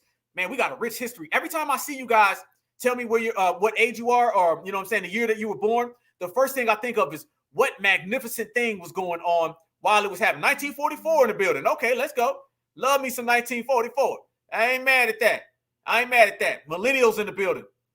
We in here. You right, sister. We in here. Baby boomer generation. Yeah, we shaped it, y'all. We shaped it. We saved the world. Straight up. There would be no America, family, without these generations. None. There would be no United States. 1999 in the building. Yes, indeed. 1999, the turn of the century. Much love and respect. Gratitude. All right, let's go. We are here. I'm trying to catch everybody. I'm trying right now. I'm trying all the way. 1970s New Orleans. I see you. Absolutely right. This is what it is, family. Everything that we did. 1966. There we go. 1970 New Orleans. Certified salute. Let's go. Family, this is what I want the family to understand. Throughout all of these time frames, okay? You're talking about the 60s, you're talking about the 70s, you're talking about the 80s, you're talking about the 90s, you're talking about right now, the 2000s babies. It's been foundational Black Americans. We've been the backbone to all of this. We've been the backbone to everything, all right? The brothers and sisters who were born in the 60s, it depends on where you're born. Y'all don't really remember like the Vietnam War and stuff like that because you was babies. You know what I'm saying? 80s babies, Reagan babies, Cold War. You start talking about Gulf War. You start talking about Afghanistan. Black Americans have been the forefront of all of this. So we've seen the hustles that they've done. I say that to say this about Obama, all right? Everybody knows that they took away Dr. Martin Luther King in 1968, right? By 1980, 81, 82, the dominant society was already selling us that Martin Luther King ended racism, all right? I remember being a kid in school, and they basically teach you this in school. Let's be real. In school, they basically teach you that Martin Luther King, he ended racism. The Black Panther Party is the black version of the KKK, and Native Red Indians were the first human beings on the planet. That's basically, am I lying, family? Tell me I'm not lying, y'all. Let's keep it real. Let's keep it real, y'all. Let's keep it all the way real. Let's keep it real. Let's go. Is that not what they teach us? Is that not what they really been teaching? Any kid who went to school in the 80s, you remember Vietnam, okay, Vietnam all day. Anybody who's in the 80s, y'all remember Martin Luther King? They made Martin Luther, the teachers teach you. By the way, it was women teachers, and they taught black kids that Martin Luther King showed up, had a dream, and racism walked out the door that night. Ain't that what they teach you? And then they tell you, oh, Huey Newton and Bobby Seale and Fred Hampton, those guys were bad. They were just the black version of the KKK, trying to make it look like they were racist, right? Trying to delegitimize the Black Panther movement. And then when it came to the Red Indian, they didn't even talk about black folks being here. That knowledge is really just coming out now with us. Take our brother, my big brother, Tariq Nasheed, the Maroon movie, all of the movies that he's made. Hidden Colors, it talks about black people being here originally. They didn't ever talk about that until now. They told us that Tonto and Pocahontas were the first humans, and they were right here in America. They don't even talk about anything black, right? This is what they taught us in school. They tried to do that with Barack Obama, y'all. I want y'all to remember that. We stopped that. They really tried to tell us that Martin Luther King had a dream and racism went away. And then Barack Obama, hope and changed, and it all left. Yes, we can. And I had a dream are the two things that they took. Hope and change and I had a dream were the two things they took. They invested billions of dollars into Dr. Martin Luther King I Had a Dream speech. And that was to subdue black folks, to say, hey, nothing to fight about. You know the best way to get somebody to stop fighting racism? Tell them that it's over and put it in the school books. Dr. Claude Anderson said it best. He said, black people in America only popped up twice in the history books, the W history books. We popped up 2 times, slavery and the civil rights era. Anybody who went to school in the 80s knows what I'm talking about. In the 90s, you know what I'm talking about. They only acknowledge black folks 2 times. That is slavery, and that is the civil rights era. And in slavery, what do they teach you? In slavery, they teach you that, oh, a bunch of W's, they enslaved you, and then Abraham Lincoln came around, and then they saved you too. So you can't get mad at them for enslaving you, because the same person who enslaved you freed you, because they all had an awakening. And then they tell you that, oh, we kind of had a little hiccup in the 60s, and then Martin Luther King had a dream and it went away. And they start putting in the schools, and the W teachers were teaching. I seen an actual picture one time, and it was of a W police officer, and he was reading a Martin Luther King book to a class full of black people. I ain't lying. And then I seen it with my own eyes when I went to school. And they were doing the same thing with Barack Obama in the 2000s to our children. They were trying to tell our children, yeah, I know things got bad a little bit, but Barack Obama, yes, we can, and racism went away. Y'all remember when Barack first got elected? People were telling us we couldn't complain about racism no more because we got a black president now. Y'all remember that? That's what they was trying to say, right? Well, you can't complain about racism because you got a black president. Obama was put in office to subdue black folks and to elevate everybody else. Remember, in 2009, when Barack Obama got elected, that was also the same year the Latino population hit 50 million. Yeah, same time, same exact time. And what was the first thing he did? DACA, first thing he did. They put Barack Obama in office, family, so he could easily subdue black folks, keep black folks down. Yes, we can us, because they seen the lineation was starting to come a little bit. They started to see that we was starting to kind of get to the point where we was like, hold on now. Martin Luther King didn't say that. Hell no. Malcolm X, no, Malcolm was certified, right? And then they said, let's give these black folks Barack Obama and we'll keep them down for another 60 years. Think about it. They gave us Martin Luther King for about 50, 60 years. We took Dr. Martin Luther King back. But Barack Obama, he lasted for what? 8 years? 8 years. Family, that is literally a 50-year gap. We had Martin Luther King, I Had a Dream speech, and took him back after 50 years. We ran Barack Obama out the paint after 8. What does that tell you? What does that tell you? That tells you that we are phenomenal. And it tells you the power of delineation. It shows you the power of the lineage, heritage, and the culture. This is exactly what we did. So when we ran that completely out the paint, and we got that completely so far gone, they couldn't come up with nothing else, we cost the dominant society billions of dollars. Barack Obama is still supposed to be rocking us to sleep. They never planned on Barack Obama to be having black Americans trying to shame us, and we don't fall for it. That was not a part of the plan, y'all. It was never meant for Barack Obama to be completely irrelevant in the year 2024. Hell, he was irrelevant in 2020. He was irrelevant in 2019. Black folks been ain't rock with Barack Obama.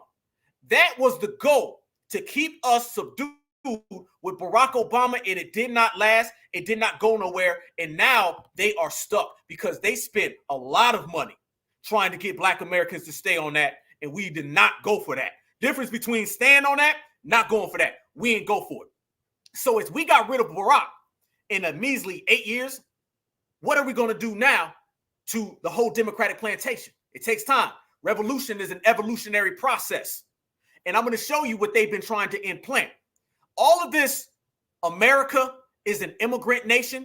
Remember, they gave you 2 immigrants, Barack Obama, Kamala Harris, right? They're both 2 immigrants from immigrant backgrounds, and they're trying to say they're like us. Look what they've been trying to sell us the whole time. Watch this right here. All of that immigration, and this is the nation full of immigrants, that all came from Barack Obama. He's the one who started that. Watch how many times you hear Barack Obama on here. Watch this.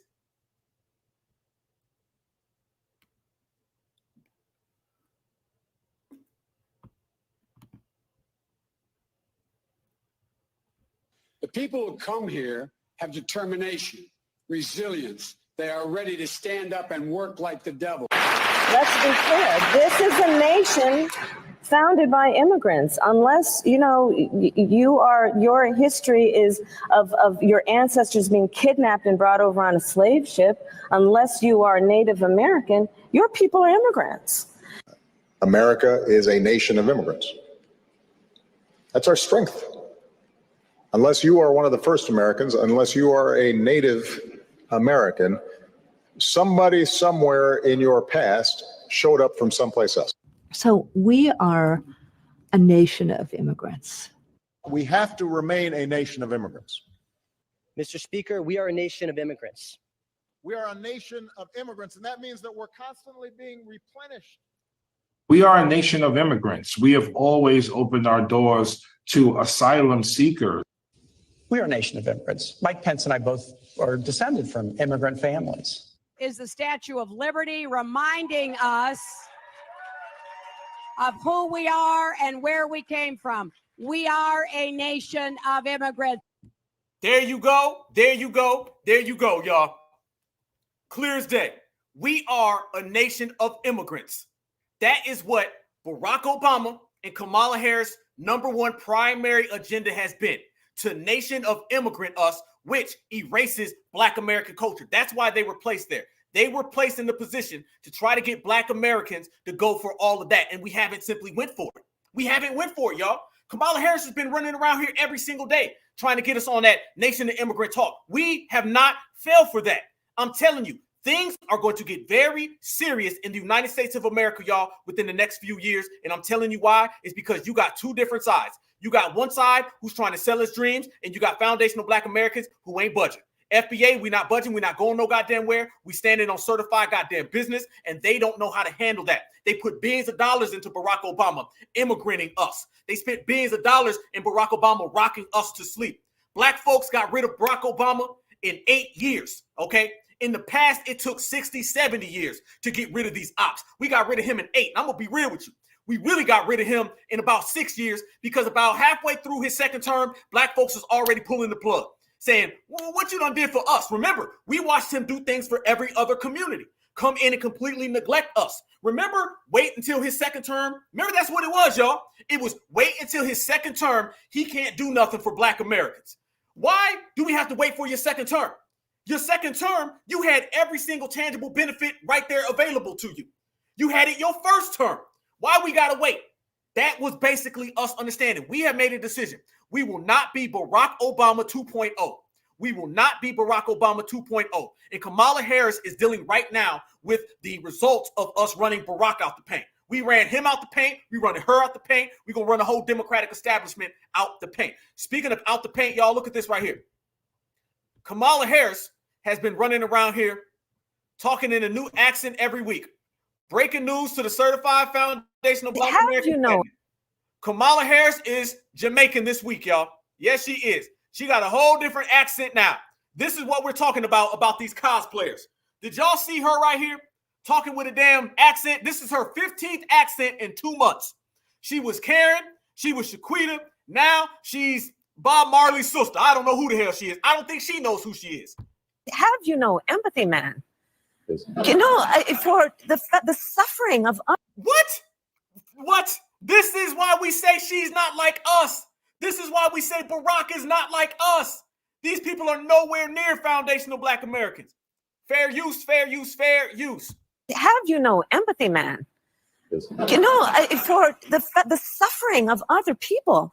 Have you no sense of purpose? Have you no empathy, man? You know, for the suffering of other people. Have you no sense of purpose? Have you no empathy, man? You know, have you no empathy, man? Watch this, family. Y'all know I be doing my remixes. Have you no empathy, man? You know, for have you no grandma that you can account for? Have you no dad that you can account for? Have you no black goddamn vote on election day? Scam Allah family. She is literally coming out here with a new accent. She done had 32 accents. Please, somebody get this woman. She doesn't know what the hell is going on. This has been a disastrous campaign. She can't get nothing going. Everybody's making fun of her. Nobody's rocking with her. Barack Obama can't save her. What you got next? What do you have next, Scam Allah? She gonna come out here next week with a German accent. Anything that she can do to try to get some damn votes. I ain't gonna for her. You have no empathy, man. That family, that ain't even Jamaican. What is that? She's just making them up now at this point, family. She's just making them up. This is pathetic. Absolutely. Have you no empathy, man? You know, for have you no sense of purpose? You ain't got no purpose. Absolutely. And you especially aren't going to have any purpose come November 5th because you're going to be ran out the paint. Word on the streets, family, what I'm hearing, word on the streets is that they're very afraid right now. Word on the streets is that the Democratic establishment is absolutely positively 100% afraid of her poll numbers are in the tank. She is losing in all the swing states except for maybe one of them, right? Then they try to send out Barack Obama and that didn't work. So now they're really afraid, well, where do we go now? We've done every single thing. We've yelled at black folks. We've demanded black folks. They're not doing nothing. We're watching the result of when your number one voter block says hell to the no. It went from yes, we can to hell to the no. We're watching the results of when a voter block has power, they do what we want. Family, what I've been telling people, I've been telling everybody that black Americans have more political power than we know. When you see people running around here and they say, we need to do it like that group, do it like that group. I say, no, you do it like an FBA. All right. You do it the way we do it. We got power and our power specializes in doing some G-checking and some regulating, running people out the paint. When we run folks out the paint, they have nowhere to go. That's how we get our political power. See, these other groups, they don't have to deal with anti-black racism. The system works for them. It works against us. So if it's going to work against us, then we're going to regulate them. And when we're regulating them, look at her poll numbers. Her poll numbers being in the trash is a direct result of black Americans. It's a direct result of black Americans standing on Lineage business and standing on what we believe in. That is tangibles. That is reparations. That is vote for our goddamn selves. And Barack Obama right now getting completely destroyed all throughout social media. The whole country. He is the clown of the town. As we speak right here now, Barack Obama is somewhere crying, upset. He's probably hugging on to Michelle Obama because or maybe a guy, he might be hugging on to a guy. Not saying Michelle is, but somebody. It's probably not Michelle. It's probably Karen or Ken. But he is somewhere else with somebody else saying, how come foundational black Americans don't want me around? I'm going to tell you why. It's called certified and it's called the black grassroots. And we know what you've been talking about. Family, this right here was the most disrespectful thing I have ever seen. Do y'all remember when Barack Obama went to Morehouse, I want to say it was, and he told all the black folks, basically, y'all need to just get over slavery? Yeah. The man told us We need to basically just get over something that he didn't have to deal with. Let's see if we can find it. Let me pull this up. Burdens and still lay the stones. Let's see if we can get this right, y'all. On which we this now was when he went there and did a commencement speech, and he started dogging black folks. He never did this to young folks, never did this to anybody from the other communities, but he does to us. Watch this. These men, many young people expect not only to have multiple jobs, but multiple careers. So starting October 1st, to expect more of themselves. We know that too many young men in our community continue to make bad choices. Look at that right there. Look at that, family. Let's go there. Let's go there. This is the same Barrack Obama who said that you're his brother and you better go vote for Kamala. And if you don't vote for Kamala, something's wrong with you. This is him. This is the real hope. This is Barrack Obama 1.0. The man who went around and dogged black men everywhere you ever seen him. Look right here, y'all. He was just dogging black men 24 hours ago, and now we can go back 12 years ago, and he's talking about black men again. Everywhere he's went, he's dogged black men because he never came from a real foundational black American man. He comes from a Kenyan. He comes from the Tether community. He's got Tetherism in him. This man is nowhere near like us, could never be like us, can't stand next to us, can't come around us. This man dogs black American men, and he's been dogging black American men since he came in. He said he's not going to do nothing for the black community, says black men make too many bad choices, and watch him right here tell black folks, y'all need to get over slavery because immigrants are coming, and they're going to outdo you. Watch this, family. Checkmate. You are sick or go get an accident, but we're going to need some doctors to make sure it works too. We've got to make sure everybody has good health in this country. It's not just good for you, it's good for this country. So you're going to have to spread the word to your fellow young people. Which brings me to the second point. Just as Morehouse has taught you to expect more of yourselves, inspire those who look up to you to expect more of themselves. We know that too many young men in our community continue to make bad choices. And I have to say, growing up, I made quite a few myself. Sometimes I wrote off my own failings as just another example of the world trying to keep a black man down. I had a tendency sometimes to make excuses for me not doing the right thing. But one of the things that all of you have learned over the last 4 years is there's no longer any room for excuses. No longer any room for excuses. So he feels that supremacy and anti-black racism, calling it out, is an excuse, y'all. These are his words.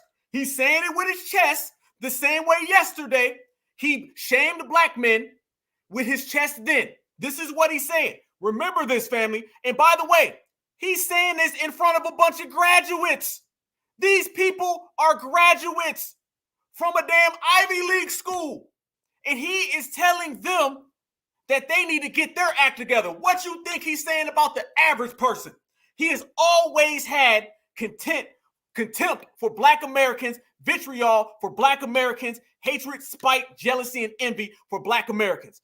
Already, he said, we make too many bad choices and no more time for excuses. Sometimes to make excuses for me not doing the right thing. But one of the things that all of you have learned over the last 4 years is there's no longer any room for excuses. I understand there's a common fraternity creed here at Morehouse.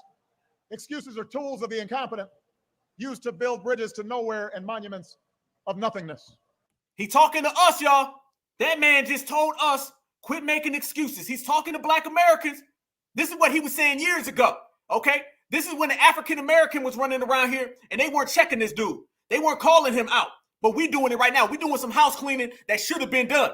He literally is going in front of black folks, telling black folks that quit making excuses. Because if you make excuses, you're incompetent. Remember, he feels calling out supremacy is being incompetent. Well, we've got no time for excuses. Not because the bitter legacy of slavery and segregation have vanished entirely, they have not. Not because racism and discrimination no longer exist. We know those are still out there. It's just that in today's hyper-connected, hyper-competitive world with millions of young people from China and India and Brazil. Notice what he said.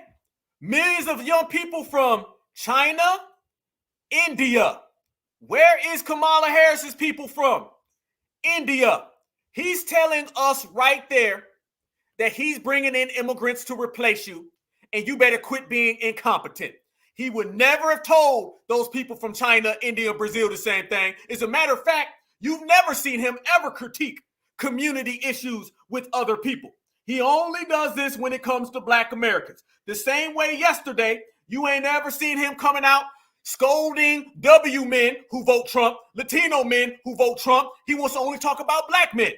Rewind back to 2012, 2010, he was telling Black folks as a whole, the whole goddamn community, y'all better quit complaining.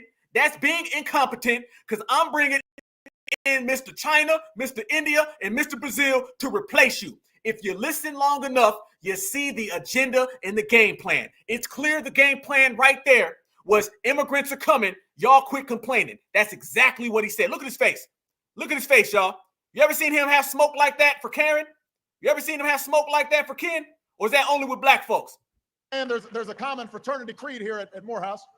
Excuses are tools of the incompetent, used to build bridges to nowhere and monuments of nothingness. Well, we've got no time for excuses.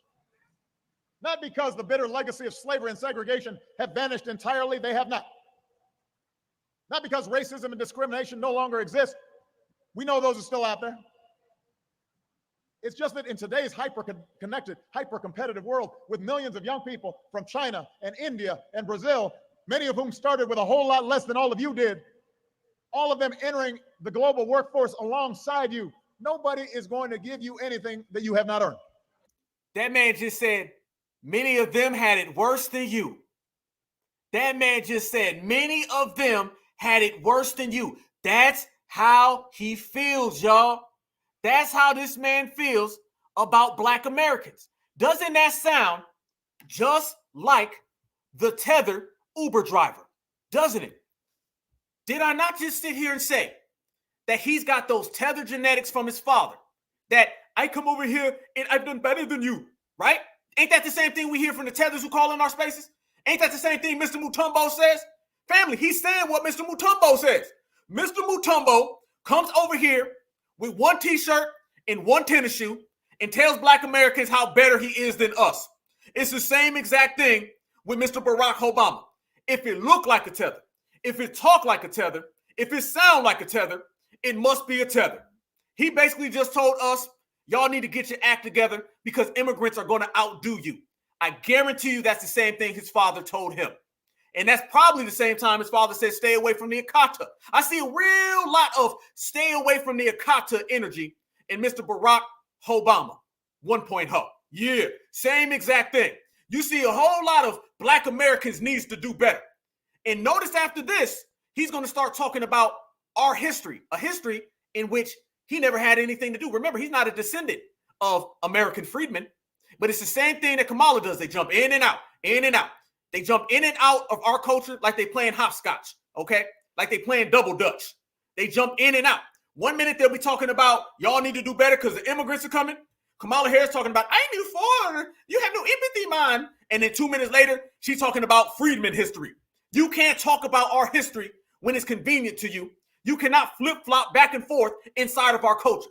This is why we are stopping all of that in the tracks. And this is why today Barack Obama has been G-checked by the whole Black American society. Family, we done G-checked a lot of people before.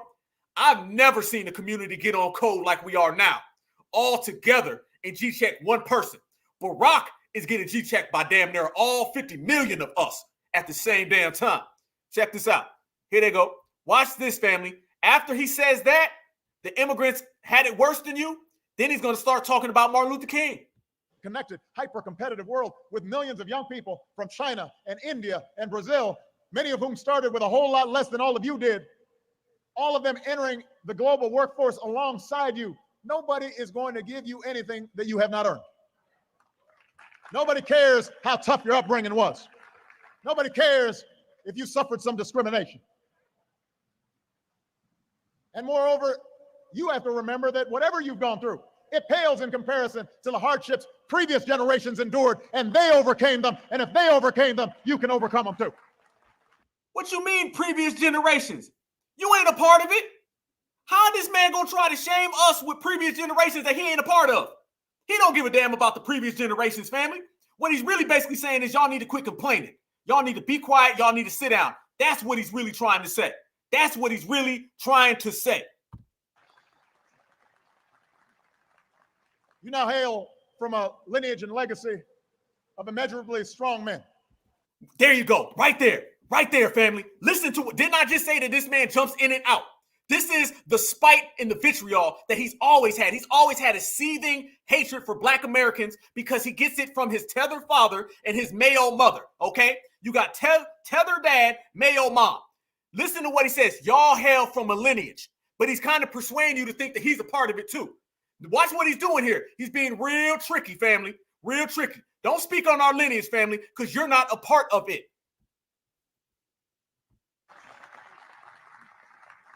You now hail from a lineage and legacy of immeasurably strong men. And you hail from a lineage and legacy of Uber drivers and no deodorant. Men who bore tremendous burdens and still lay the stones for the path on which we now walk. And you come from a lineage and legacy where people walk on stones on their way back to the village. You wear the mantle of Frederick Douglass and Booker T. Washington and Ralph Bunche. And you wear the mantle of a dashiki and kente cloth because you are not FBA. And Langston Hughes and George Washington Carver and Ralph Abernathy and Thurgood Marshall and yes, Dr. Martin Luther King Jr. These men were many things to many people. And they knew full well the role that racism played in their lives. But when it came to their own accomplishments and sense of purpose, they had no time for excuses. Every one of you have a grandma or an uncle or a parent who's told you that at some point in life, as an African American, you have to work twice as hard as anyone else if you want to get by. I think President Mays put it even better. He said, whatever you do, strive to do it so well that no man living and no man dead and no man yet to be born can do it any better.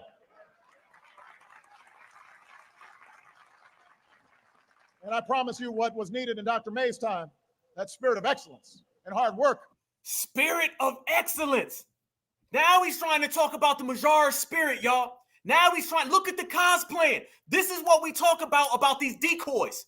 This is decoy babble right here. Listen to how he's talking about lineage. He's talking about legacy, but he's not a part of it.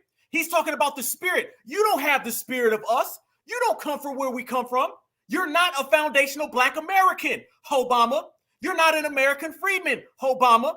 You're not the offspring of emancipated slaves, Obama. Quit trying to slide that in here. Family, this is a travesty. This is what we've been saying about this guy from day one. If you've ever wanted to pop your goddamn collar, I don't care where you are. If you're driving, be careful, pop your collar. If you listening to Black Alpha right now at your house, pop your collar. You walking down the street, pop your collar. If you at the gym, pop your goddamn collar because we have ran this out the paint. This right here is gone because of us. We deserve our own damn celebration. We need to celebrate the fact that this decoy, non-FBA cosplaying Tether is no longer in foundational Black American affairs. FBA has ran this guy out the paint to absolute irrelevancy. He is not relevant by no means, shape, form, or fashion. If we allowed this man to continue, you were going to get a Kamala Harris. You were going to get a Hakeem Jeffries. You were going to get all of these people, and they were eventually, family, going to come around with that same talk. He was trying to blend himself in to Black American work, family. This is what he was trying to do. That spirit of excellence. Listen to the words. Foundational Black American excellence is what we say. The spirit, the ancestors is what we say. You don't come from that. You come from Wakanda. And I promise you what was needed in Dr. May's time, that spirit of excellence and hard work and dedication and no excuses is needed now more than ever.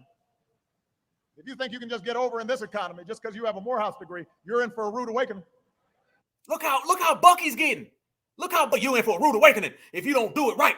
What's wrong with you? You ain't talk like that to Karen. You ain't talk like that to Ken. You ain't talk like that to nobody. You only talk like that to Black Americans. Family, that was literally a decade ago.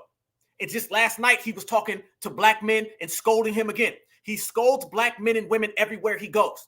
And now he wonders why he's dealing with some Black folks who got attitude. We got attitude in this generation. All right. All that yes, sir, no, sir, head down. No, head to the sky. Looking forward. We got it all made. We're not playing them games, y'all. We are out here for real, standing on business. You know damn well you ain't talking to us like that.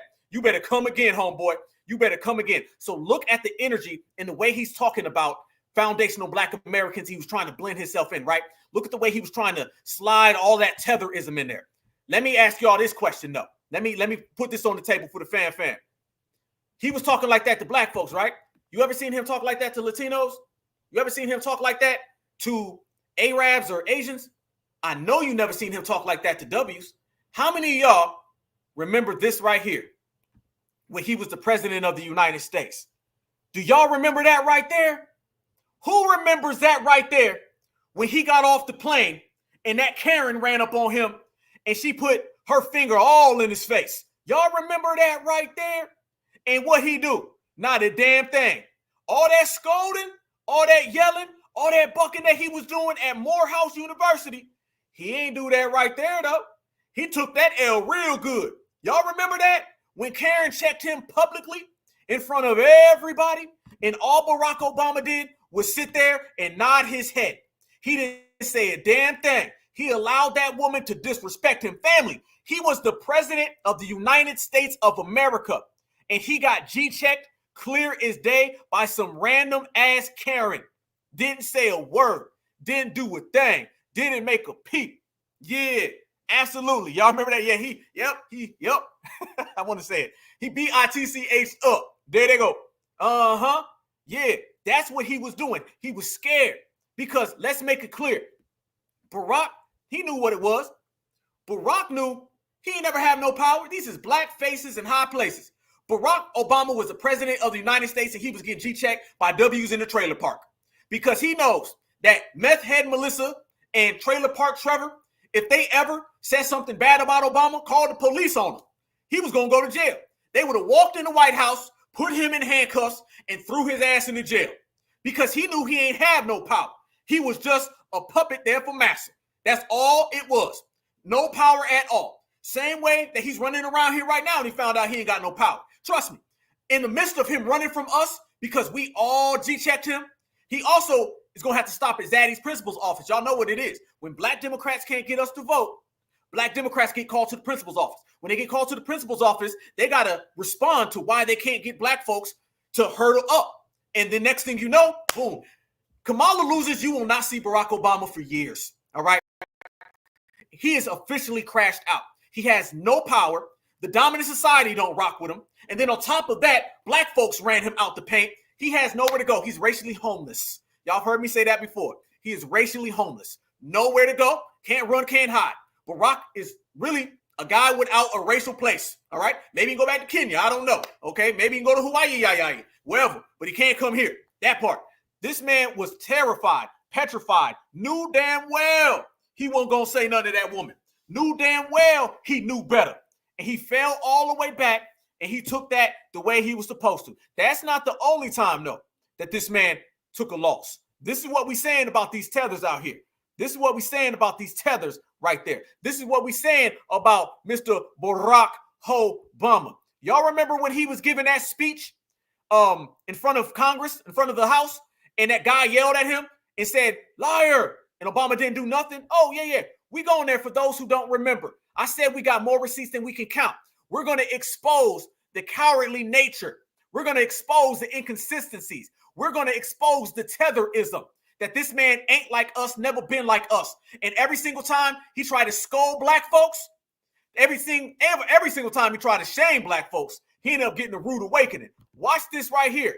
Remember when he was the president and he got yelled at by some random ass House of Representative to claim that our reform efforts would ensure illegal immigrants. This too is false. The reforms I'm proposing would not apply to those who are here illegally. It's not true. And one look at that. The guy yelled at him, you lied, and Barack Obama didn't do. Look at him. Look at him. Whoa. I thought you was tough. I thought you was talking crazy. I thought that you was running your mouth about folks, telling folks what they need to do. I thought you was saying pick up your pants and pay child support. Black men make too many mistakes. Where that energy at right there, though? You don't see that same energy on that front. On that front, he's just sitting there. This man was the president of America in some random low-budget House of Representatives called him a liar. And by the way, y'all notice Nancy Pelosi, Joe Biden, y'all notice they didn't do nothing? Y'all notice they didn't do nothing, right? Notice they didn't stand up and reprimand their fellow W. No, they allowed him to talk. And Barack didn't do nothing. I don't see that same smoke that you had for Morehouse, homie. I don't see that same smoke you had last night, homie. Apply to those who are here illegally. Look at him right there. Look at him right there. By the way, looking extra zesty, by the way, too. The zest start popping out. Look at it. Ain't said nothing. Look at Joe Biden was sleeping back then. Look at Joe sleeping. Look at Pelosi over there. They like, damn, they yelling at you. Ain't nobody coming to save you though, homeboy. Where you at? Where your people? Where your people? I thought they were supposed to hold you down. But it didn't go down that way because he understood that he ain't have no type of power. Only thing he could ever do, y'all, was try to talk down to black folks. He was there to talk down to black folks. He was there to elevate other communities. He was there to talk about a nation of immigrants. But when it came down to getting called out, he just took it because he knows better. And family, if that was bad then, imagine it now. So the whole world right now is talking bad about Barrack Obama. Everybody, let's go there. We're going to go to the streets, fam. That's one thing we always do. We go to the streets. Everybody is talking about how bad last night was when him trying to score. Remember, fam, he thought he was flexing.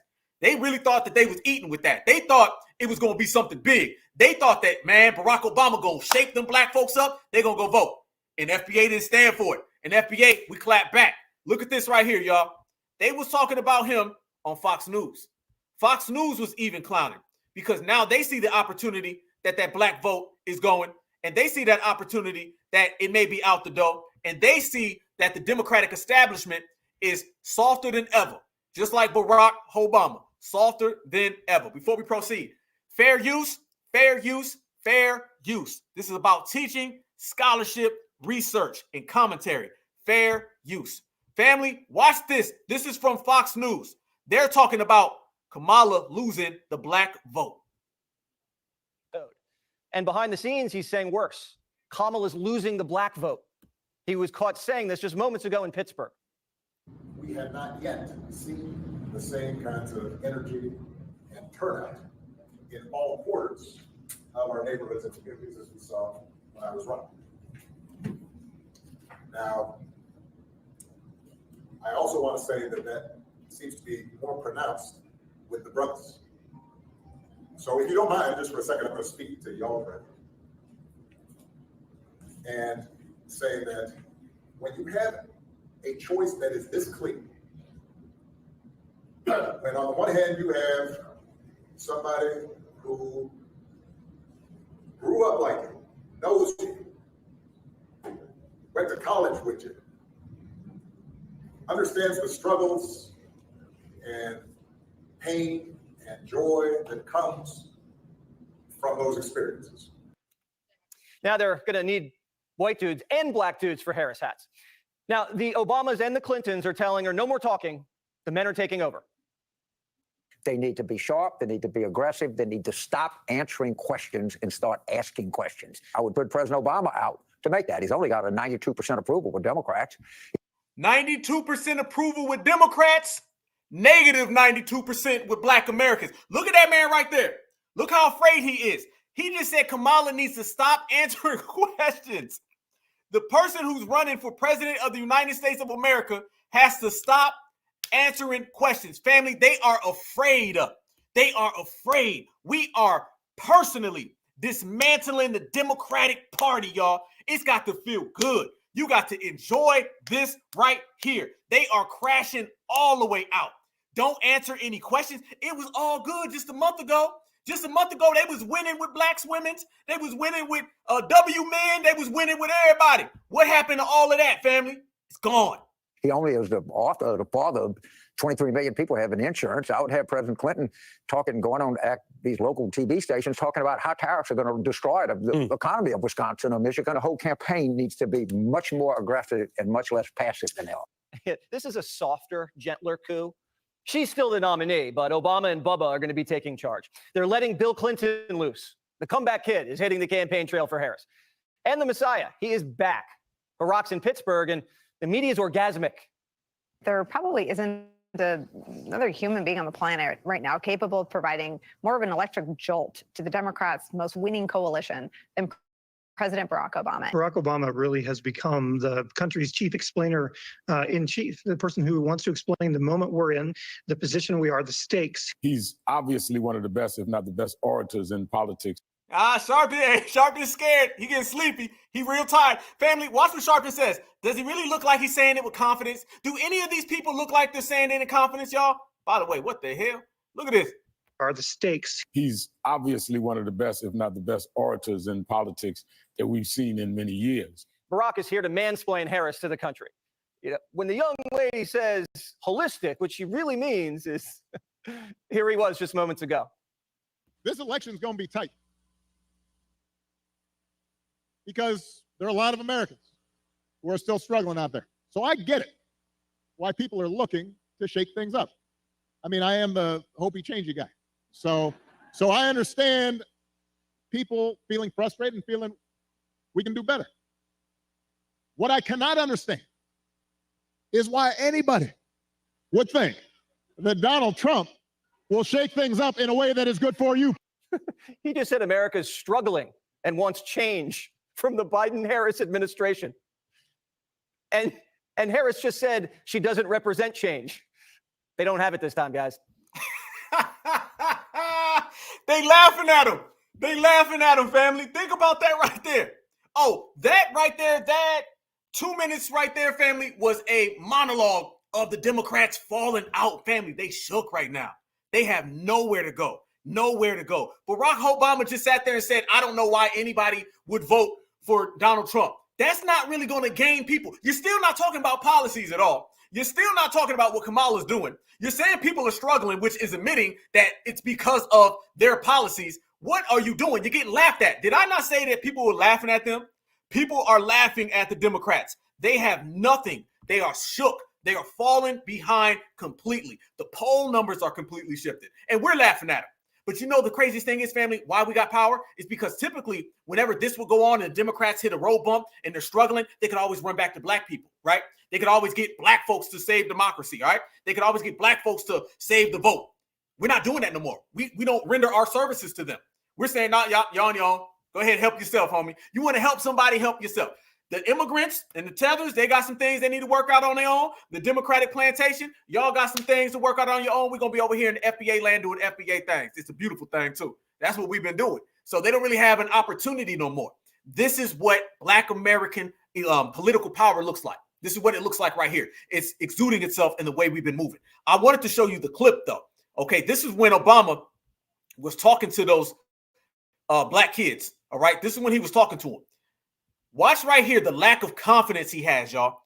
Tell me, does this man look confident or scared? Family, there's a difference between having confidence and someone who's just winging it and hanging on. This man is hanging on for dear life. Watch this. You're thinking about sitting out or even supporting somebody who has a history of denigrating you because you think that's a sign of strength, because that's what being a man is, putting women down? What? What the hell does that have to do with anything? What does that have to do with anything? Family, look at what this man is saying. He's somehow telling people who aren't voting for Kamala that it's about manhood and putting women down. He's not even entertaining the idea that folks just don't want to vote for her because they don't like her policies. Notice how the Democrats don't even entertain reality. You notice how reality is like the last thing to cross their mind? He doesn't even want to acknowledge, well, maybe these folks don't want to vote for her because her policies are bad. They got to skip to their own narratives. They've been running a campaign off of narratives, family. Nothing about Kamala Harris has been organic, all right? Her laughs are not organic. Her collard greens damn sure ain't organic. Their policies are not organic. Now they're trying to run this hype job. That's not organic. Barack Obama's hairline is not organic. Everything about them is going backwards, just like that hairline. By the way, that Tether hairline's been showing a lot as he got older, but that's a whole nother one. This man is not winning over anybody. They're not winning over voters. They're trying to save the 2 or 3 that they got left, because they seen that people have been fleeing, a mass exodus. That's not acceptable. You're thinking about sitting out or even supporting somebody? Notice what he said first, y'all. Y'all thinking about sitting out. That is because of us. I want you to see the foundational Black American grassroots fingerprints in all of this. And I'm talking about every single one of y'all. We got 1.2 thousand people in here on a Friday night. It gets no better than this, you guys. Look around at everybody else in the new Black media family. We right here standing next to all of them. This is how we get down Black Alpha Network, KING style. Look at his face. Look at his demeanor. Look how frustrated he is. He is not somebody who's exuding any type of energy. These people are shook. Enjoy it, y'all, because he's saying, y'all talking about sitting out? Who created that? FBA. We're the ones talking about vote couch. Family, he's responding to vote couch. You got to learn how to train your eyes. You got to see the forest through the trees, y'all. When you can see the forest through the trees, you see that they're talking to us. Yeah, they talking to us right now. FBA Queen, they talking to you. All right, Angelica Lane, they talking to you. Moonrise, they talking to you. All right, Kimberly Powell, they talking to you. They talking to you, Iron Will, if you're in the building. My brother Gene, they talking to you. It ain't just about 1 or 2 of us. They talking about the whole community. Every last one of them is scared of what we've got going because we have generated so much political power in this country by doing it the FBA exceptional way that they don't really have a way to go. Payroll, they're talking to you too. This is what they're saying. They're trying to get us to stop. They're trying to get us to go backwards. Anytime they say something like, well, y'all talking about sitting out the election, they're talking about the grassroots. And now they're looking at it from the aspect of, how do we stop these people from doing it? This is them trying to counteract what we've been gathering, discussing, dialoguing about for the last 4 years. This is political power. I say that shit from the bottom of my heart, y'all. This is real FBA power. I've been seeing people running around for years telling us we need to do it this way and that way and the other way. And I've been standing on this mountain, y'all, telling everybody, do what you do. Continue to do it the FBA way. We don't have to change nothing. We are good where we're at. All we got to do is increase the damn power. And that is what we've done. So this is why they're done. They don't know what to do. You got Barrack Obama family. Who would have thought that? Who would have thought that Barrack Obama would have been sitting here trying to counteract what we've been saying in the grassroots? They can outspend us. They can't outwork us, y'all. They can put every single dollar in the pot. It still cannot combat the energy that we have. We have the Tether Democrat decoy cosplaying Democratic shield, Barrack Obama, completely afraid. That's a good goddamn day at work, if you ask me. Who has a history of denigrating you? Because you think that's a sign of strength, because that's what being a man is. Look at his face. Y'all know we do this every week now. Y'all know I love y'all with a passion now. Y'all know what we do on here on the Black Alpha Network. If y'all new to the Black Alpha Network, please make sure you subscribe. Screenshot that for me. Please screenshot that for me. I'm going to have to put a caption on that. Being afraid, no. This is what being afraid of the grassroots looks like. If being afraid of FBA was a person, that's what it is. If being afraid of FBA was a person, look at that man's face. Look at the fear in that man's face, y'all. Please send that to me right now on Twitter, Black Alpha Net W1. Look at that. We got Barrack Obama, the former president, the first want-to-be FBA melanated president, because you ain't black. Him, this man is absolutely terrified. That is the face of fear. I know Halloween is around the corner, but he done got a goddamn head start. You ain't lying. He nervous as, this man don't know what to do. We got this man's eyes bucking backwards. Damn. We got his eyes bucking backwards. What you gonna do, homie? This is FBA power right here for the whole world to see. So if you ever want to, look at what you've been doing and get some type of vibe, family, Any day you mad, any day you upset, this is a movement where you get tired. I tell everybody all the time, I say, if you're not having your highs, you're not having your lows, then you ain't a part of this movement, okay? Some days it's funny, you're going to be laughing. Some days you're going to be mad. Some days you're going to be tired. This is what it is. It's the rigmarole of being in Black empowerment. It's the skullduggery of it. It's an up and down process. But if you ever wanted to see, was it worth it? And if you ever want to see the fruits of your labor, the cause and effect, the action and reaction, the results of the work you've put in, there they go. There goes the results right there, family. Those are the results of every single thing that we have done. We are out here on another level. It's another level, family. I'm talking about we are moving seriously. We got the former melanated president, the first melanated president, and he is that scared. It was all good not that long ago, y'all. It was all good not that long ago when he was scolding Black folks. Remember Cousin Pookie? Cousin Pookie, family, he ain't thinking about Pookie right now. I'm telling you right now, he can't find Pookie. He like, man, please, can I go back to the days where I could just talk to these folks and dance and they'd go vote for me? Can I go back to the days where I gave them absolutely nothing and they would go vote for me? What about that? What about that, family? Can he go back to them days? No. He can go back to Kenya, but I tell you what, he can't come back here. And Kamala Harris is starting to have to deal with every single thing that is going on with Barrack Obama. Family, let's keep it pushing. Y'all want to know how bad it's gotten? Let me show y'all how bad it's gotten, family. First off, right there, Black men are in the building. Look at Kamala. Look at Kamala, family. Somebody's put holy S-H-I-T, she's imploding. Family, by the way, y'all can screenshot that too. What the hell is she doing right there? We don't know. Oh, she's talking to Willie Brown. My bad.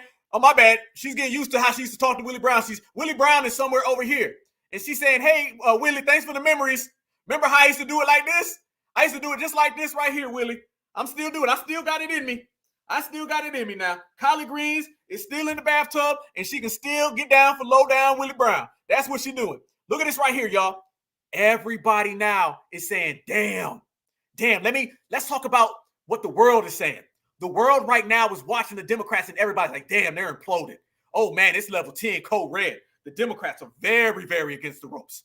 She's imploding bad. Watch her, family. A lot of people don't know. She had a town hall meeting, okay? When Barack Obama was getting scolded in return while we were checking Obama, Kamala Harris quietly had a town hall meeting that was a disaster.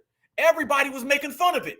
Look at this right here, y'all. She is absolutely imploding in front of our eyes. Don't she look scared? Look at her there. Send me a screenshot of that too. I hate to keep asking, y'all. I'm sorry. I got to ask. Please, somebody send me a screenshot of that right there. I need to put both of those on the meme and perhaps on the t-shirt. Okay? This has to be documented, y'all. The dismantling of the Democratic establishment by foundational Black Americans and the Black grassroots in the year 2024. We got to make a documentary about this, y'all. Okay? The delineation has to be on the big screen. And I need all the documents. So please send that to me so I can put that in my FBA portfolio so we can rock. Watch her imploding in front of everybody. As though it is a sign of weakness to have empathy. In the Senate, well, it was late into the night. And in the Senate, you walk onto the Senate floor and there are these big wooden ornate doors. And those ornate doors opened. And John McCain came out. He's going after me. And I'm going back after him. And that was it. And this is what the public saw. And then I step onto the floor of the well of the Senate later that day. We had votes. And I passed by John McCain. And he looks at me and he says, kid, come over here. What the hell is she talking about? Family, she has lost her mind. This is sad. This is sad, family. At this point, somebody needs to get her, family. This is collard green abuse, okay? This right here, this is Tether abuse. Please get this Tether collard green some help. This is bad at this point, y'all. At this point, it's getting embarrassing. Throw in the towel.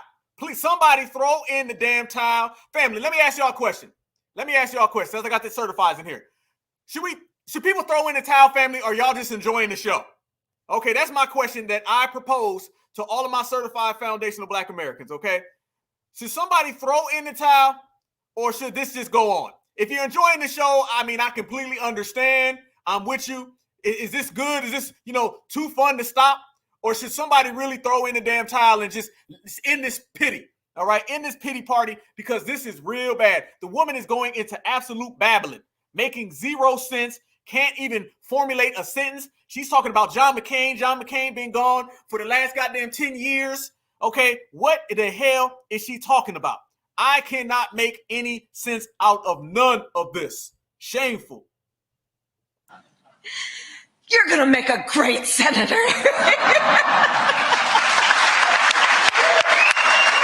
True story. True story. No, that ain't it. That's why they've been hiding her for interviews. Family, she did a town hall and completely botched it, and they caught her talking on the teleprompter. Yeah, yes, they did. We about to show it, family. Oh, yeah, two tethers go together. We're going to get it. This is why it's been Barrack Obama, checked by us. Kamala Harris, checked by us. Look at this right here, y'all. She literally did a town hall, and in the town hall, she was literally, no lie, reading off the teleprompter, and everybody seen it. Everybody was like, hold up, is she looking at the teleprompter? Yes, because she can't come up with nothing. Her teleprompter went out a few days ago, and people was looking at it like, this is what happens when this woman can't even speak. I've never seen somebody do a teleprompter and can't even read it. Like, she can't read it. I've never seen somebody do a town hall and have a teleprompter. She did. Let me show you. I'm going to pull this up right here. It's very, very, very, very, very hard times for the Democratic establishment. They don't really know what to do. Matter of fact, hold on. I even got something else. I got something else I'm going to show y'all. Check this out. These people have crashed and burned so bad that they have nowhere to go. They can't provide anything, family. And then the whole damn establishment is making fun of them. Damn sad day, but good for us. Check this out.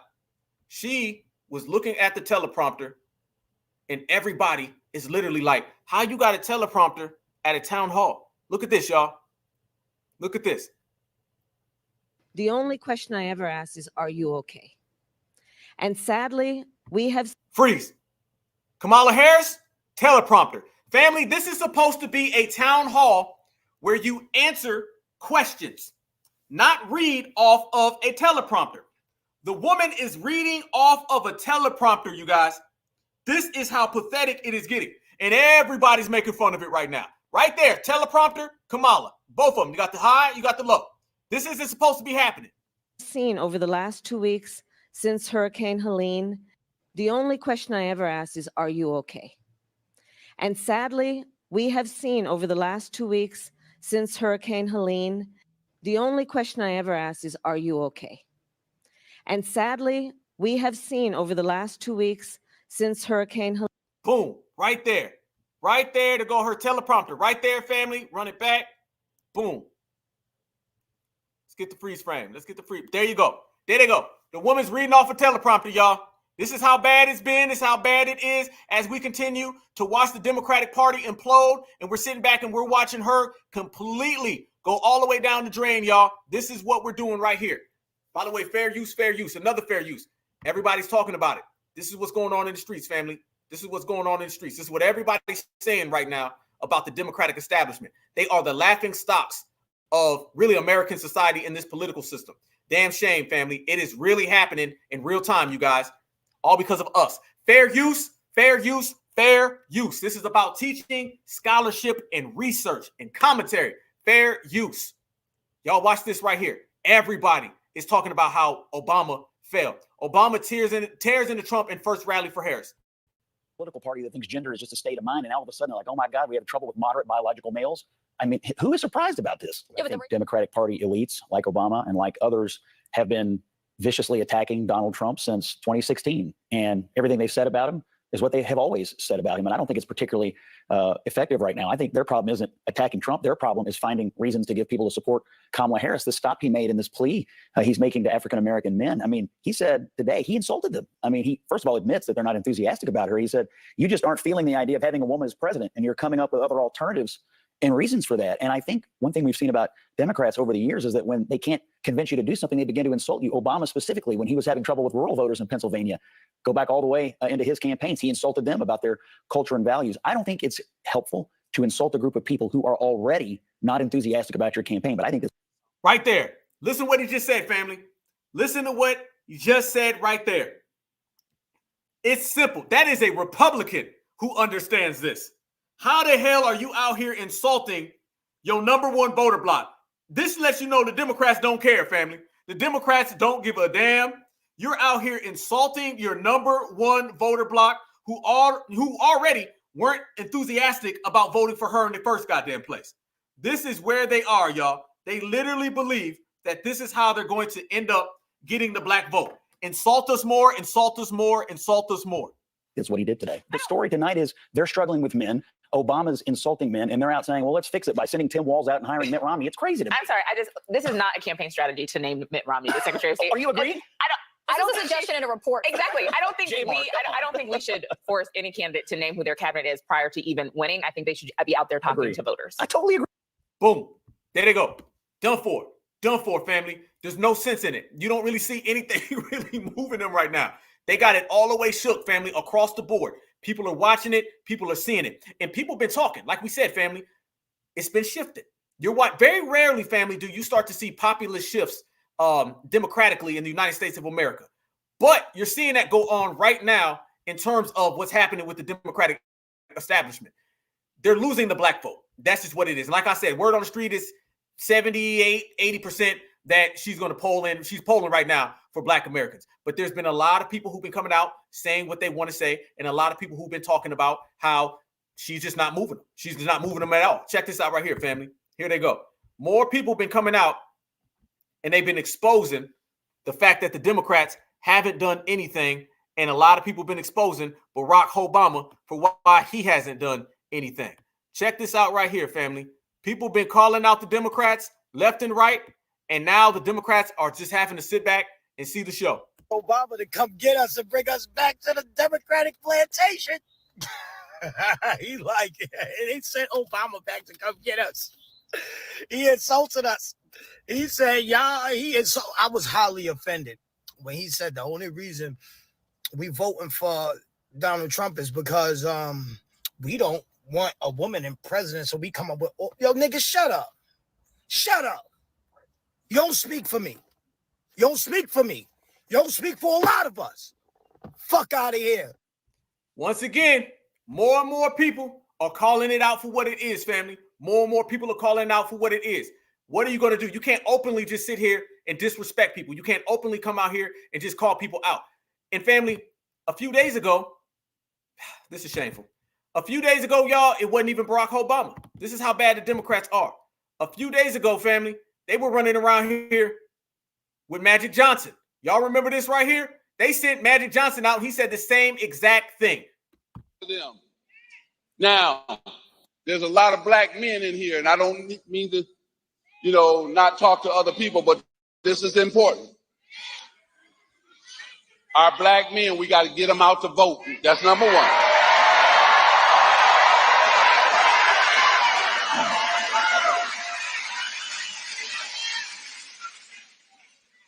Kamala's opponent promised a lot of things last time to the black community that he did not deliver on.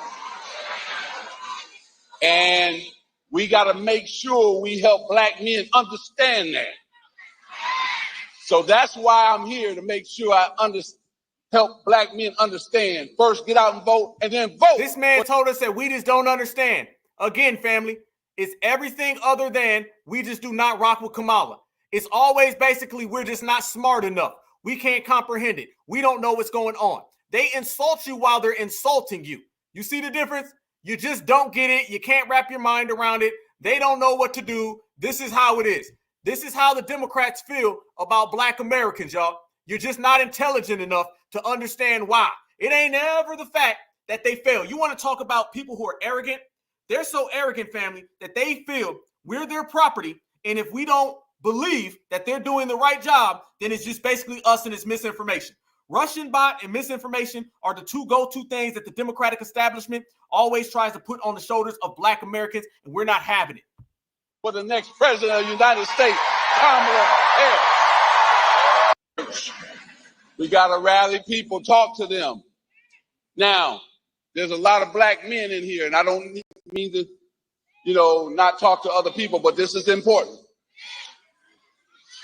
Our black men, we got to get them out to vote. That's number one. Our black men, we need to get them out to vote. Never said nothing about what to vote for. Never said anything about tangibles. No policy at all involved. Just black folks, get up, go out to vote. So in other words, family, shut up and vote. That's what they're telling you. And that's what they've been telling us. This is an era now where we're not going for that. This is an era now where they're going to have to pay up. Pay up, and I'm talking about all funds, family. They're going to have to cut the check. They're going to have to cut all of the tangibles, the reparations, every single essential thing that foundational black Americans want. We got the Democratic Party against the ropes. It's either, at this point, you do what foundational black Americans say, or Kamala's still going to have that scared ass face reading teleprompters. And on top of that, you're still going to see Barrack Obama out here afraid, talking about, please, y'all, go out and vote. Because understand, when we do not vote, all of them are going out of business. That's where it is right now in this election. And family, it's funny because no offense or nothing like that, but when you start talking about Magic Johnson telling people go out and vote and black men, he gonna come talk to black men and this is what black men need to do. That's what Magic Johnson was saying, right? That's what he said. Magic Johnson telling black men what to do. Okay, well, Magic Johnson, this is what I'm gonna need for you to do, homie. I'm not taking manly advice from that. Just keeping it $150, homie. Just keeping it $150, just so you understand. I'm not taking man advice from that right there. Okay, you got some man advice. You need to give it home, not to 50 million foundational black Americans. Don't sit there and tell us what a man need to do when you can't even see the man who ain't next to you. No. Just keeping it real, family. Just keeping it all the way goddamn real. So Obama's been running around after that. So Magic Johnson, whatever. Nobody's taking man advice from none of that.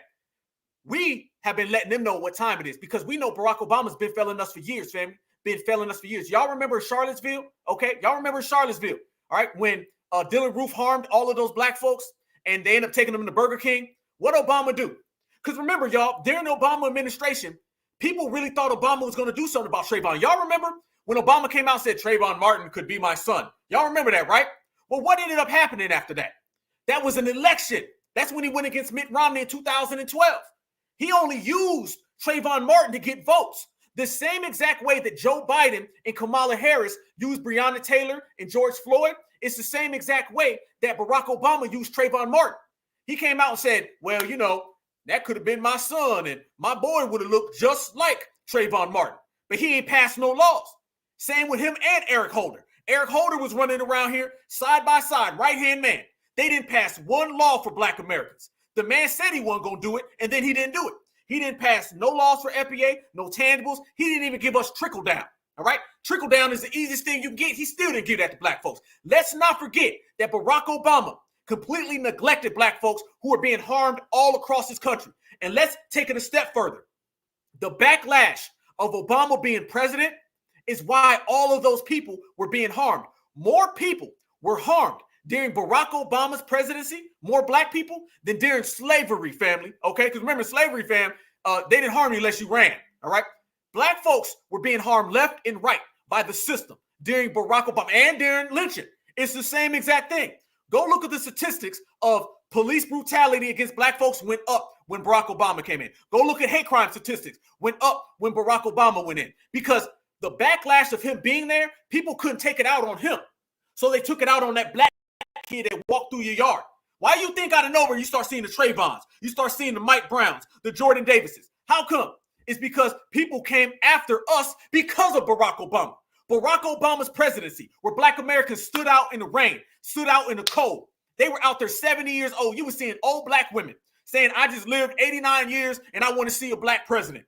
Black folks were the most devoted to Barack Obama, did the most good things for Barack Obama. We carried Barack Obama just for him to get in office and write laws for everybody else. And then when all the supremacists, remember, militias went up under Obama, hate crimes went up under Obama, all those Proud Boys and the Tea Parties, that all came about after Barack Obama was elected.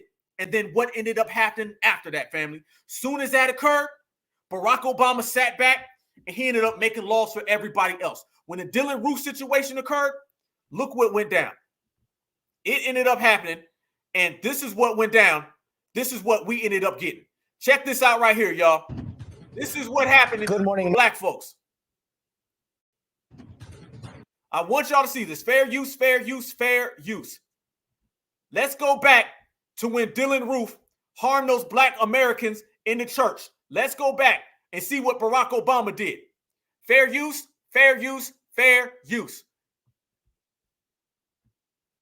Good morning, America. Breaking news, deadly church shooting. Tragedy in Charleston. At least 9 people killed overnight in a massacre in a historic black church. I do believe this was a hate crime. Police say this suspect, a white man in his 20s, walked into the Bible study, sat down with the group, and opened fire. This is a most unspeakable and heartbreaking tragedy. Good morning, America. Breaking news, deadly church shooting. Tragedy in Charleston. At least Dylan Roof committed that crime against black Americans. And what did black Americans get in return? Barack Obama flew all the way down to South Carolina. Did he come down there and write a law? Did he come down there and give tangibles? Did he come down there and give protections? Or did he come down there and do this? Amazing grace, how sweet the sound that saved a wretch like me. I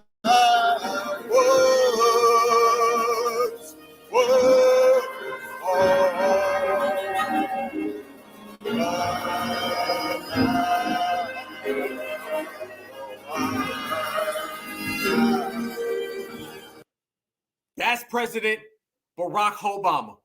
That's the tangibles that he gave black Americans. Black Americans were harmed. Black Americans were slaughtered. And Barack Obama came down there and he sang a good old Negro spiritual. He ended up exchanging a Negro spiritual for tangibles. No hate crime protection, no nothing. And at the same exact time while that went on, family, he turned around and he told black Americans, pick up your goddamn pants and pay you some damn child support. Now, all these other communities, you sat back and you watched every last one of them get tangibles, benefits, and resources. Black Americans got a goddamn song, and then it was terrible singing when he did it. He sang a whole song, told black folks to come home. So when we run him out the paint and we pop our goddamn collar today, we feel absolutely positively proud that somebody who is non-FBA is getting G-checked in the way he did. This man sang a song.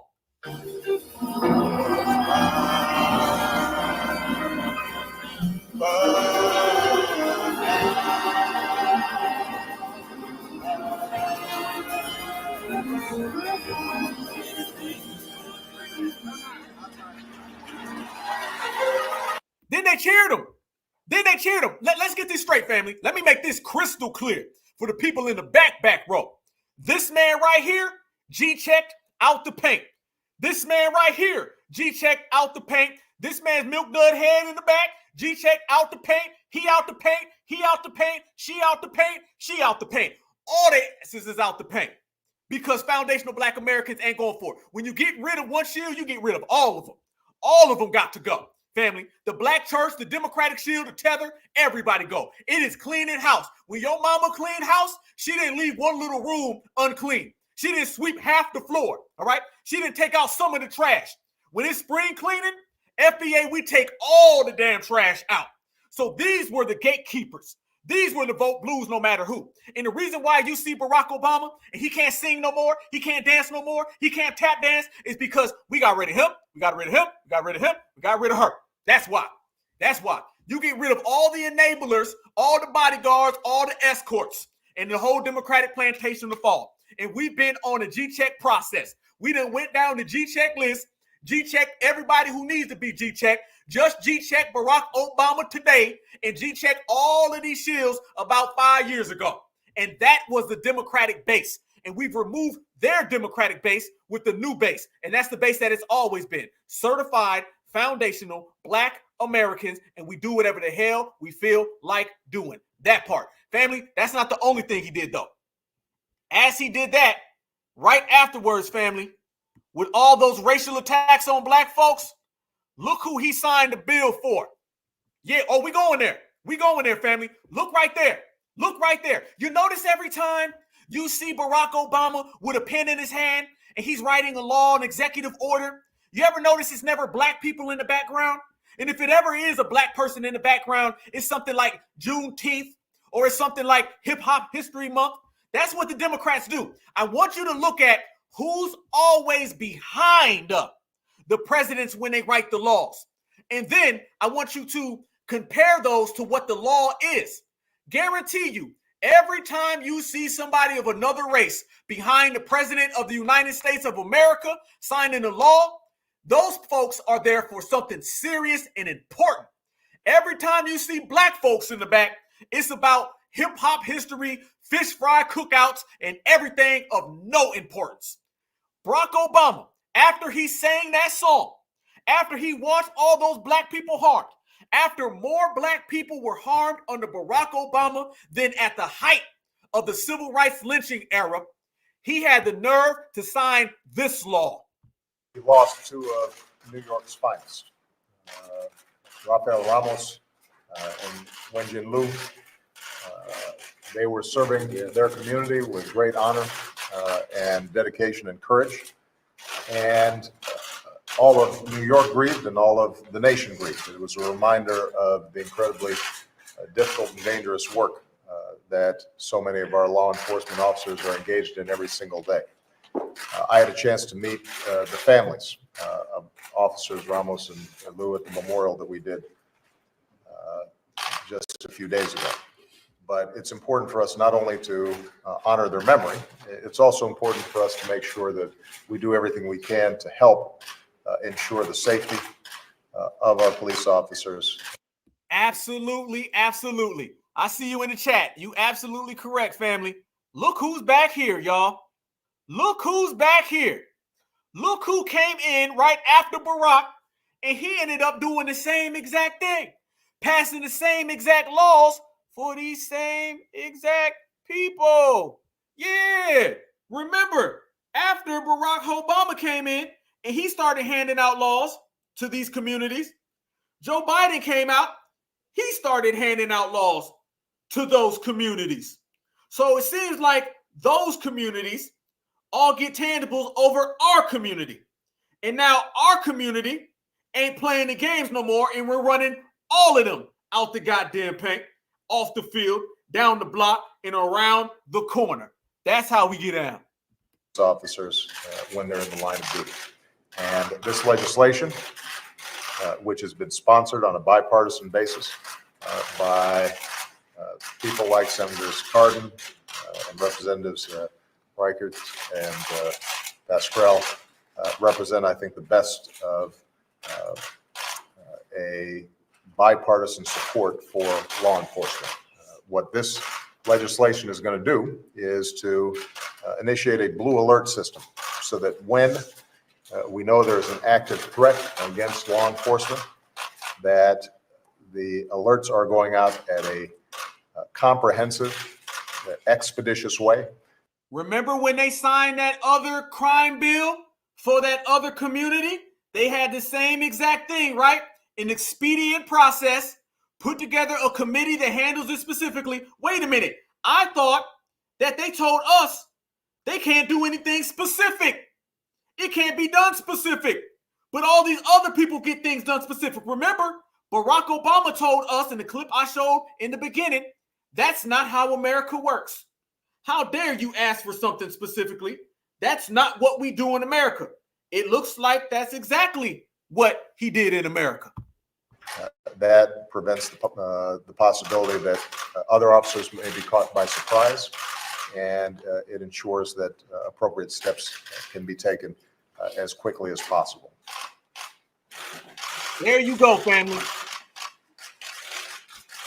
That right there is Barack Obama all the way across the board.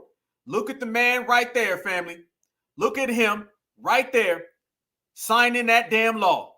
didn't sign one law for Black Americans, didn't sign one piece of legislation for Black Americans.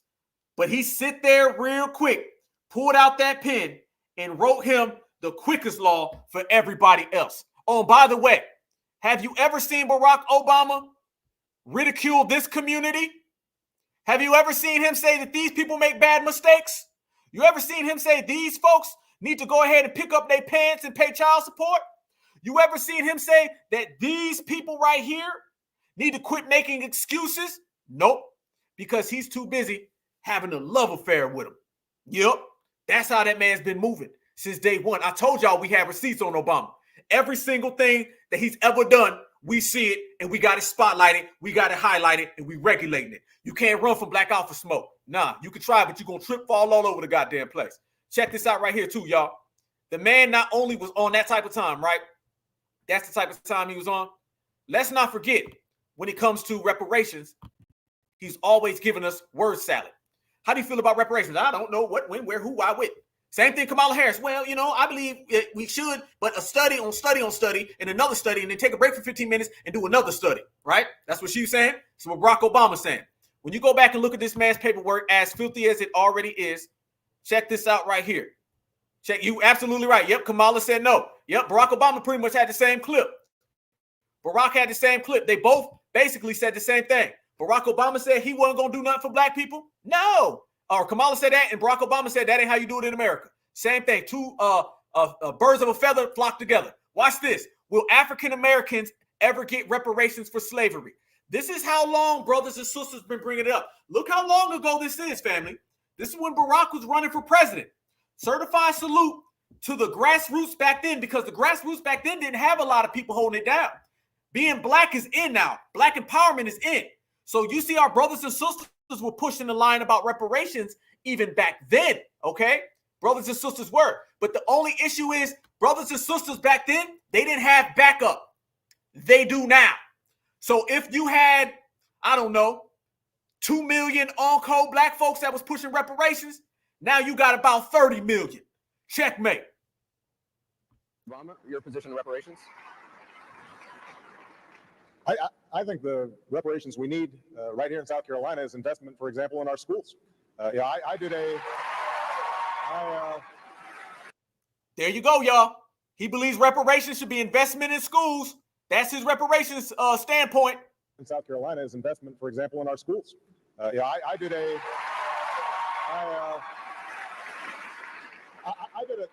town hall meeting in Florence, South Carolina, in an area called the Corridor of Shame. They've got buildings that students are trying to learn in that were built right after the Civil War.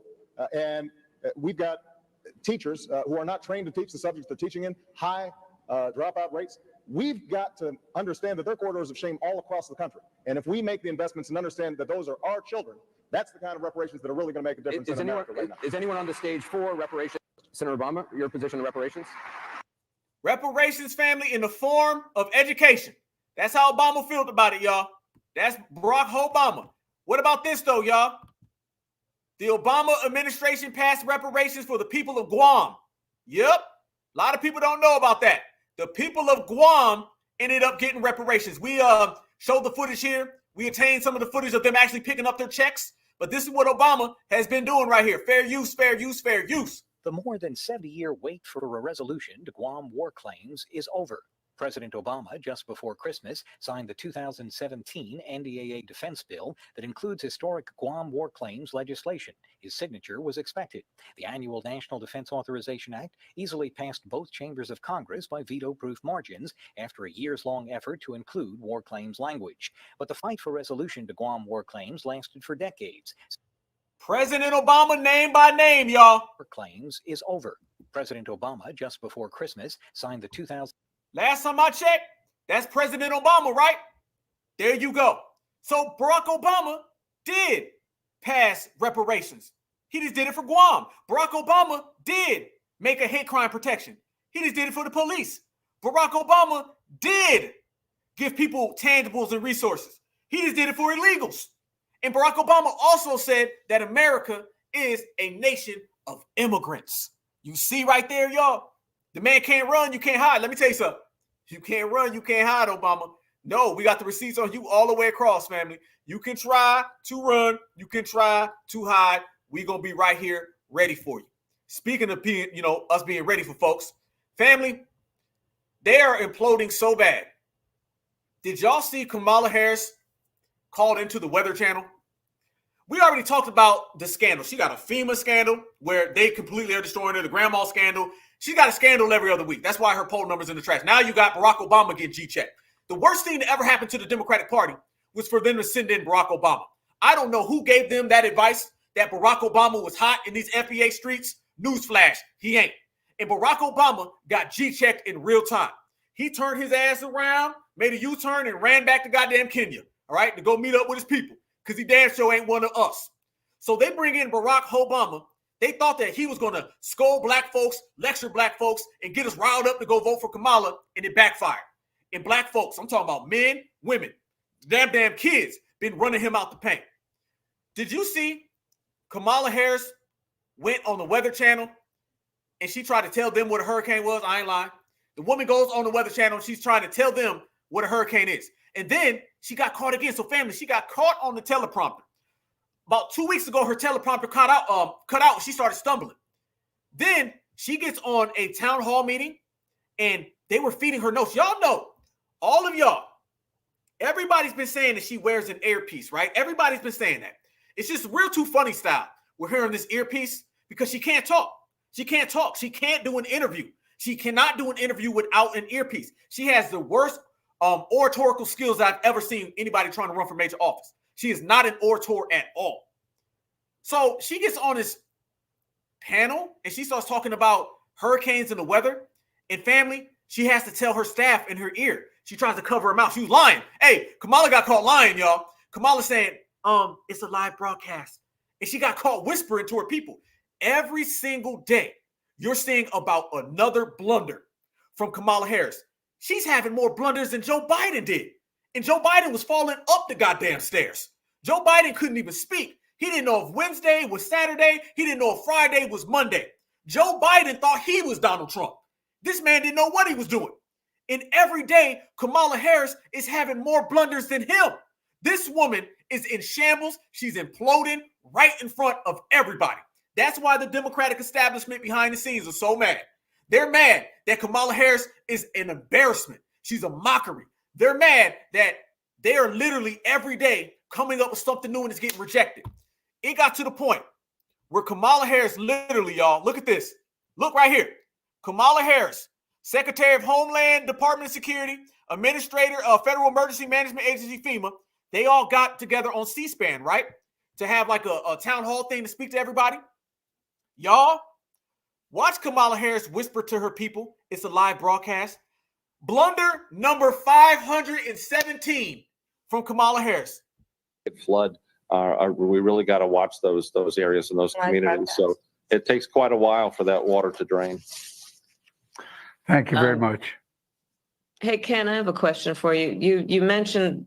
No, Kamala. Hey, look how she puts her hands up. Y'all know I got to do slow-mo. Y'all know how we get down. I'm petty as hell. Yes, indeed. Watch it right here, y'all. Flood. Watch it right here. Watch her see right here, y'all. She's trying to put her hands up. She's trying to cover up. We really got to watch. No. Wait. I need to see y'all. Hold on. Y'all know how she tries to sit like this and stuff?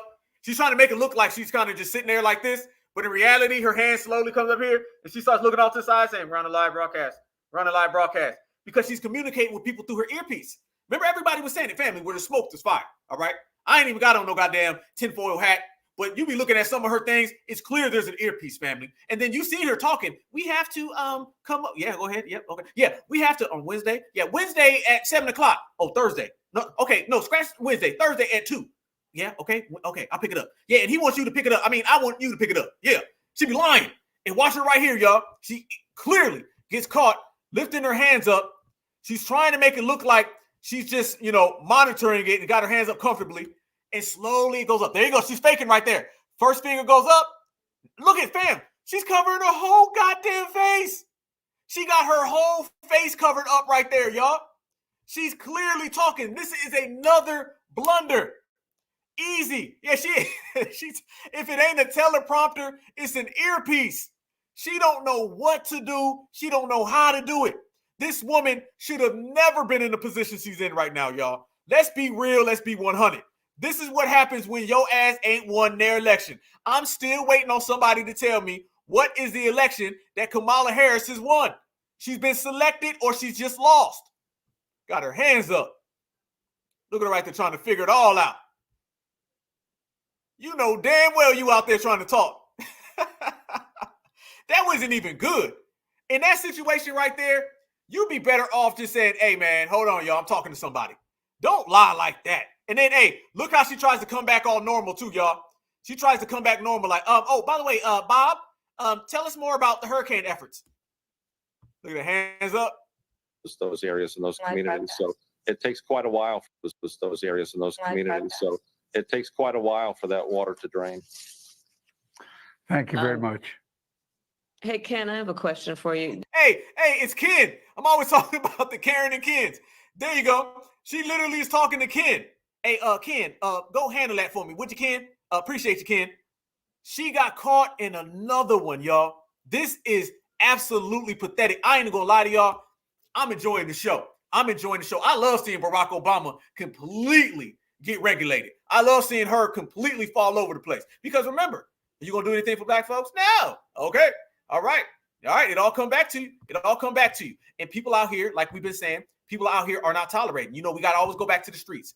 I love seeing what people are saying out here in the real world. They don't like the fact, family, that we got so much power. As I was saying earlier, y'all, enjoy yourself, man. The black grassroots family, we got these people against the ropes. Hello, America, and hello, Georgia. I'm Vernon Jones, former state representative from the great state of Georgia. And I'm out doing my normal morning jog. By the way, it's a great day to be in Georgia. It's a beautiful fall day. But anyhow, I just had to pause for the cause. I, like many of you, observed and listened and watched Barack Obama last night as he addressed black men. But as a black man, he did everything but address us. What he did, he berated black men, he rebuked black men, he even scolded black men, primarily because we will not fall in line and vote for Madam Lock Up Her Brother, Kamala Harris. Because damn, I never even heard that one. Madam Lock Up Her Brother. Who's this guy? He in my state. If Georgia in the house, certified salute, GA all day. Look at that right there. This man, he be honest with you, fam, this man is supposed to be a damn vote blue no matter who person. This is supposed to be some vote blue right here. It's to the point, family, where you done lost that base. that's her record. He did. He berated black men, he rebuked black men, he even scolded black men, primarily because we will not fall in line and vote for Madam Lock Up Her Brother, Kamala Harris, because that's her record. As if black men are too stupid that we can't vote our self-interest, what's best for us, our pocketbook, our families. As if we've been immune to the past 3.5 years, as if we don't know that gas prices have been higher under Kamala Harris, food prices higher under Kamala Harris, interest rates on home mortgages higher under Kamala Harris, and runaway borders under Kamala Harris. But you know what? That's what the liberal white Democratic Party did. They dispatched Barack Obama out there to whip black men back on the plantation to vote Democrat. And you know, President Obama, he meant a lot to black people, but he didn't do anything for black people. And for him to want to come down from his mansion in Martha's Vineyard and tell black men how we should vote, really? You don't even live in Chicago anymore. You left your black community, Barack Obama, and you want to tell us how to vote? We're not having that, and we're not voting for Kamala Harris. Family, goddamn. First off, let me say this, y'all. Let me say this. You notice how he said whip you up to get back to the Democratic plantation? More grassroots lingo. The grassroots, that's all from the grassroots. Family, you keep looking and keep watching, and you keep seeing the grassroots. I'm glad that people are picking it up. I'm glad that he just said what he said. But remember, it's coming from us. People are literally now calling it the Democratic plantation. Nobody called it the Democratic plantation until we did. People are literally out here saying that the Democrats are suffering because they're trying to keep everybody riled up. That's all because of us. They're using our terminologies. Is Kamala Harris really a black woman? That's our terminologies. All of our terminologies, our lingo, our talking points, our dialogue is all being expressed right there, clear as day. and everyone's noticing it. Check this out right here, y'all. Even further, people are calling it out, and then people are seeing the other side. You know how we say Donald Trump's policies were more against other communities opposed to us? Watch this. Talk to you. I'm curious, why do you want to vote for someone who wants to take all your rights away? Where did he say he wanted to take your rights away? I know you weren't talking to me, but I'm going to talk to you. I'm curious, why do you want to vote for someone who wants to take all your rights away? Where did he say he wanted to take your rights away? Not one time has he said that. Have you read his Agenda 47? Probably not, because you are like most people when it comes to Project 2025. You're listening to mass media instead of reading it for yourself. Number two, the only person I hear right now who's trying to limit your rights is Ms. Harris when she's talking about restricting free speech on X. How are you going to restrict something that isn't even owned by the United States? It's owned by someone who isn't even a citizen. Okay, then let's talk about white supremacy. There are more white liberals out here in the Democratic Party who feel like they can save you and they know what to do for you than there are on the other side. Do you know how many white liberals I ran into who feel like they have the solution for my community and they know how to fix the things that need to be done? Don't you consider that to be white supremacy too? Come on. Where's that? Where is it at, family? Where is it at right now? That's exactly what it is, y'all. These people are out here running around and exposing the Democratic plantation because we were the ones who started it. Nobody was even calling it a plantation until we did, which is good. That's good. That's what you're supposed to do. You're supposed to get these lingo, get these terms out, let the whole world have it, let the whole world get on it. That's what we've been doing. Now everybody's picking up on it. So the Democratic plantation, Kamala Harris ain't black. Barack Obama is exactly that. Barack Obama. This is what we all been saying. This is what we all been seeing. Now everybody's saying it. Family, have we not put enough receipts up to show that it all backfired? Every single thing that Barack Obama has done has backfired. He thought he was going to come around and shame black folks. He ended up getting checked in the process. He thought he was going to come around and scold black folks. He got checked in the process. Barack Obama's like that person who is at the club and they talking crazy, you know what I'm saying? And they talking loud. Matter of fact, I even got it better. Barack Obama's that guy to come walking up the street with his chest out and say, who said that? I'm going to get him. Who said it? Say your name. And then the person stands up and he looks at him. He said, okay, I'm out of here. How'd it go on Friday? Matter of fact, today's Friday. How'd it go? He said, you want some of this, old man? Nope. That's what Barack Obama did. He thought he was going to come in and G-check black Americans. He said, which one of y'all black Americans want this? And FBA stood up.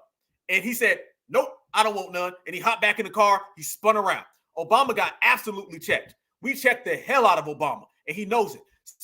Speaking of that, this is what happens when it goes unchecked. Family, this right here is a collection of a lot of black Americans that were harmed during Barack Obama's presidency. Okay? Barack Obama's presidency, this is what went on. Black Americans, we'll never forget all of these names and all of these faces, family. These are people that were harmed while Barack Obama was in office. Don't let this man run around here and act like he's some type of arbitrator of blackness. All right? He's not. This man has been running around here, allowing all of that to go on. While that was going on right there, he was doing this right here. Let me pull this up for you as well. This is what went on. Let's not forget, y'all. Barack Obama signed not only the Protect Blue, he also signed the Matthew Shepard hate crimes bill. Remember when Roland Martin runs around here and he tells us, y'all can't have no hate crime bill specifically in protect you? President Obama signed into law the Matthew Shepard hate crimes bill, which extends the definition of a federal hate crimes to include attacks against people based on gender, identity, disability, sexual orientation. What it is, family, is Barack Obama took a law that was already for a black man and he inserted somebody from another community, someone from the Skittles bag, and now it's considered their hate crime protection. Yep, Barack Obama did that, y'all. That's Barack Obama right then and there. So he passed that law for them as well. This is what we say, y'all. This is clearly how this man does it. This is why right there, when you call that man a tether, he has some tether talk. This is what tethers do. They stand next to us politically, and then they run around, and then they take what belongs to us in the process. Remember this? There goes another photo. Family, he got a lot of these pictures next to people that ain't foundational black Americans. Notice every time he got a pen in his hand, he's talking to somebody who's non-FBA, and he's signing deals, signing laws, giving out money. You see that? Let the pictures speak for themselves, y'all. Let the pictures speak for themselves.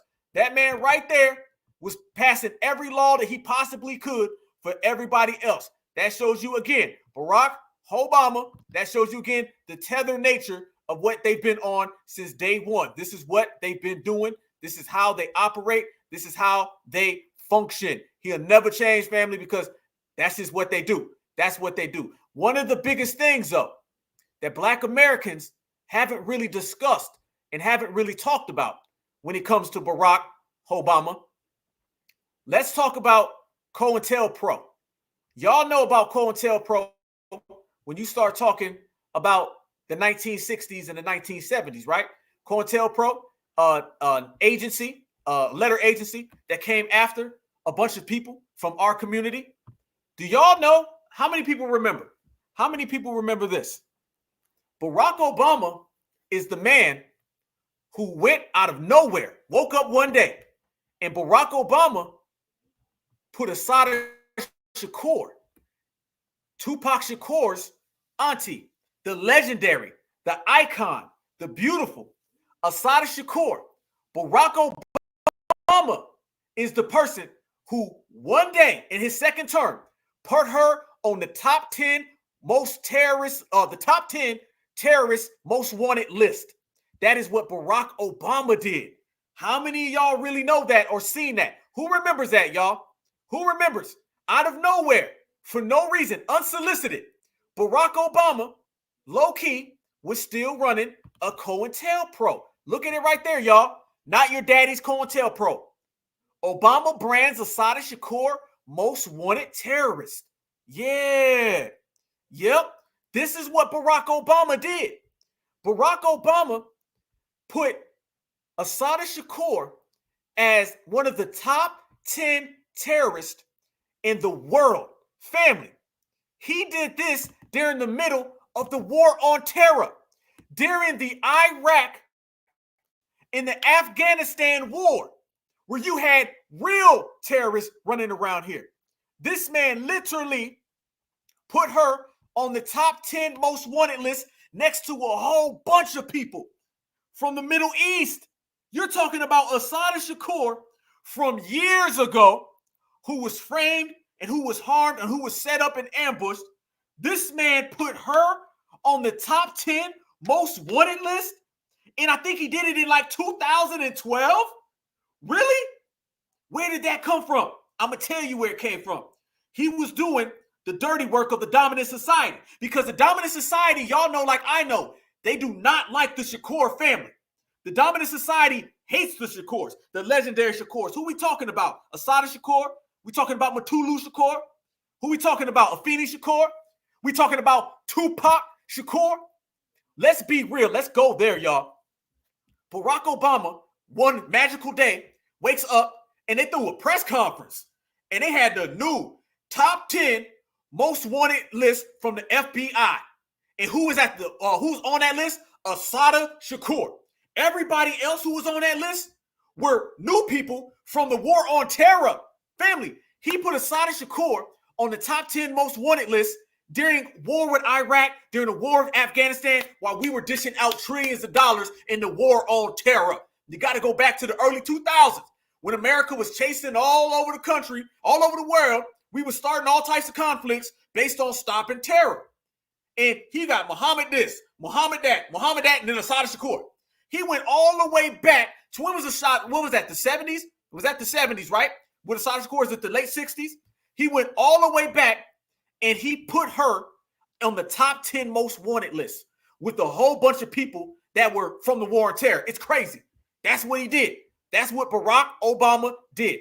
Because y'all know, like I know, they've been wanting, to be honest with you, fam, Assada defeated America, okay? Go look at her story. Assada Shakur is one of the baddest foundational Black Americans of all time. Assada Shakur is the woman who got shot, and she told everybody she's happy she got shot. They said, Assada, why are you happy you got shot? She said, because now I know what it feels like, and now I'm fearless. You talk about bad. Assada Shakur is one of the baddest. It's one of my heroes. The whole Shakur family have nothing but admiration for it, okay?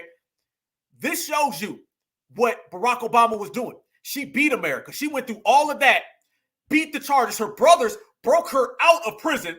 She went to Cuba and was living good. That's what she did. You know, supremacy don't like that. Is it safe to say, family? Let me ask everybody. Let me ask everybody right now. And yes, he did. He took out Gaddafi. Yep, same time. He took out Gaddafi out there in Libya. He completely destroyed Tripoli in Libya.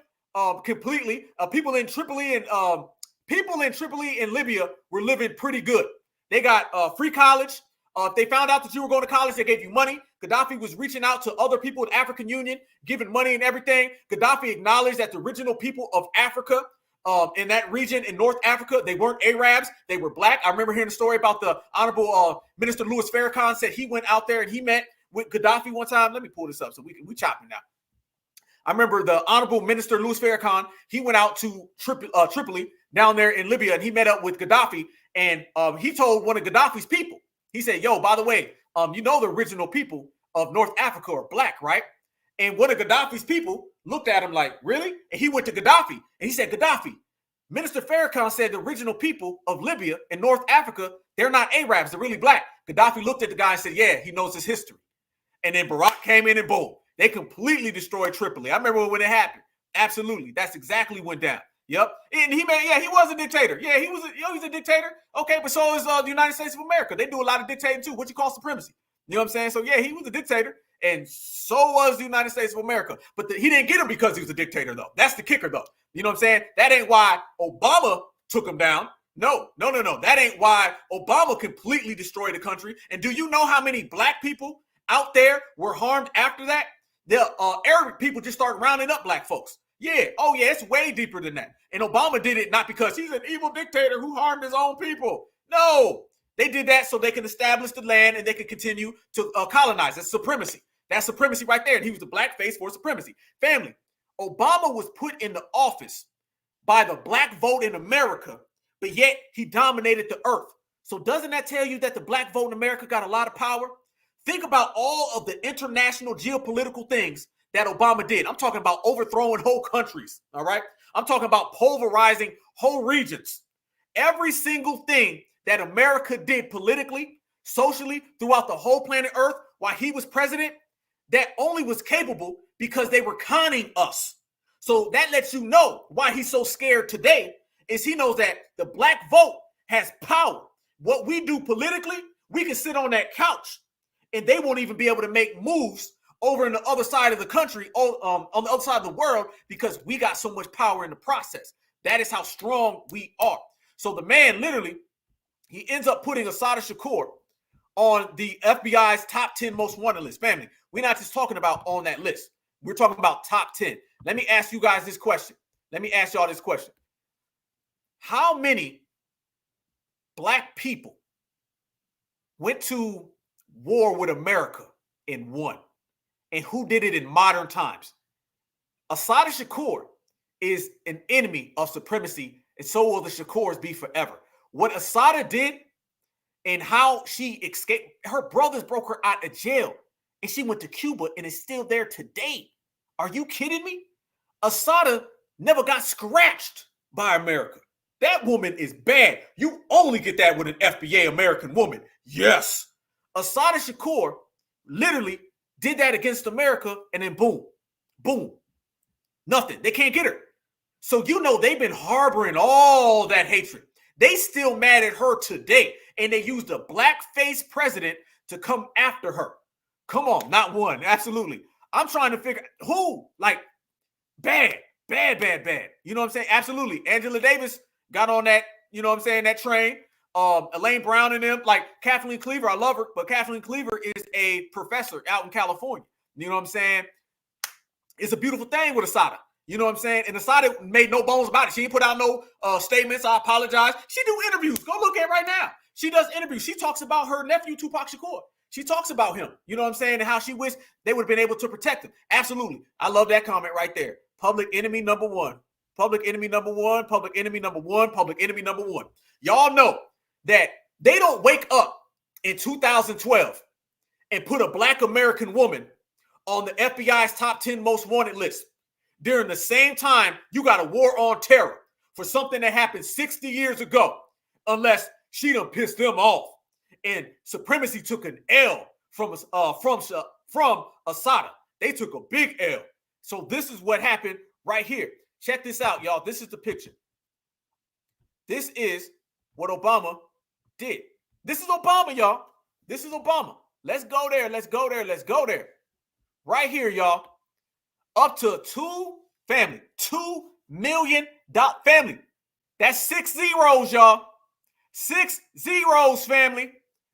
They put out a $2 million award for something that went on in the 1960s, family. This went on when Tupac was a baby. And then Tupac had already been gone for 20 years when they did this. Tupac never saw an Obama. Literally, Pac's whole life came and went, and they still went back in time to go get her. Really though? Really though? Really though? For information leading to the safe return. They wanted her alive.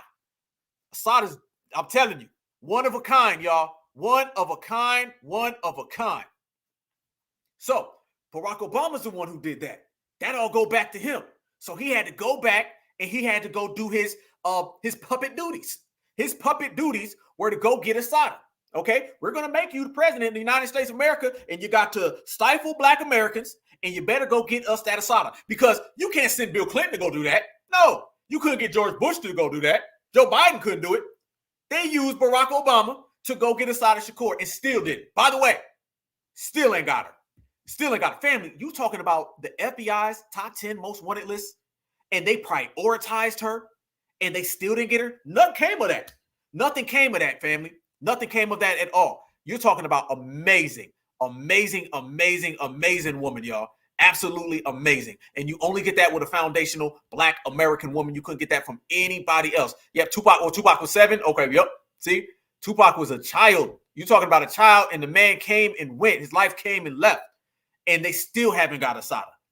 Crazy, right? That's an amazing, wonderful thing. And you only get that from foundational Black Americans. But Obama is responsible for putting her on that list. And I actually remember him talking about it, and he was mad as hell. He was mad. He did one of those same things. The same energy that Obama had when he was talking about Assada is the same energy Obama had when he was scolding everybody, when he was scolding them young kids. You know that I really deep down inside have anger towards Black Americans. It was that same type of energy. It was that same type of energy. Absolutely. Yep. You're right, brother. Good one. Hold on. Yeah. Free Assada right there. There you go. Brother, right. Good point.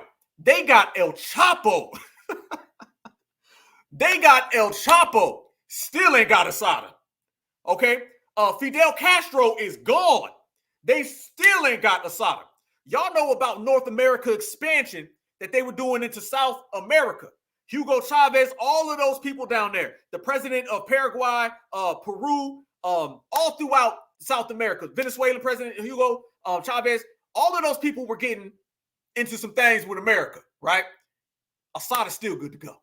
Still good to go. You talking about she ain't even down there with Fidel no more. You know what I'm saying? So come on. Yep.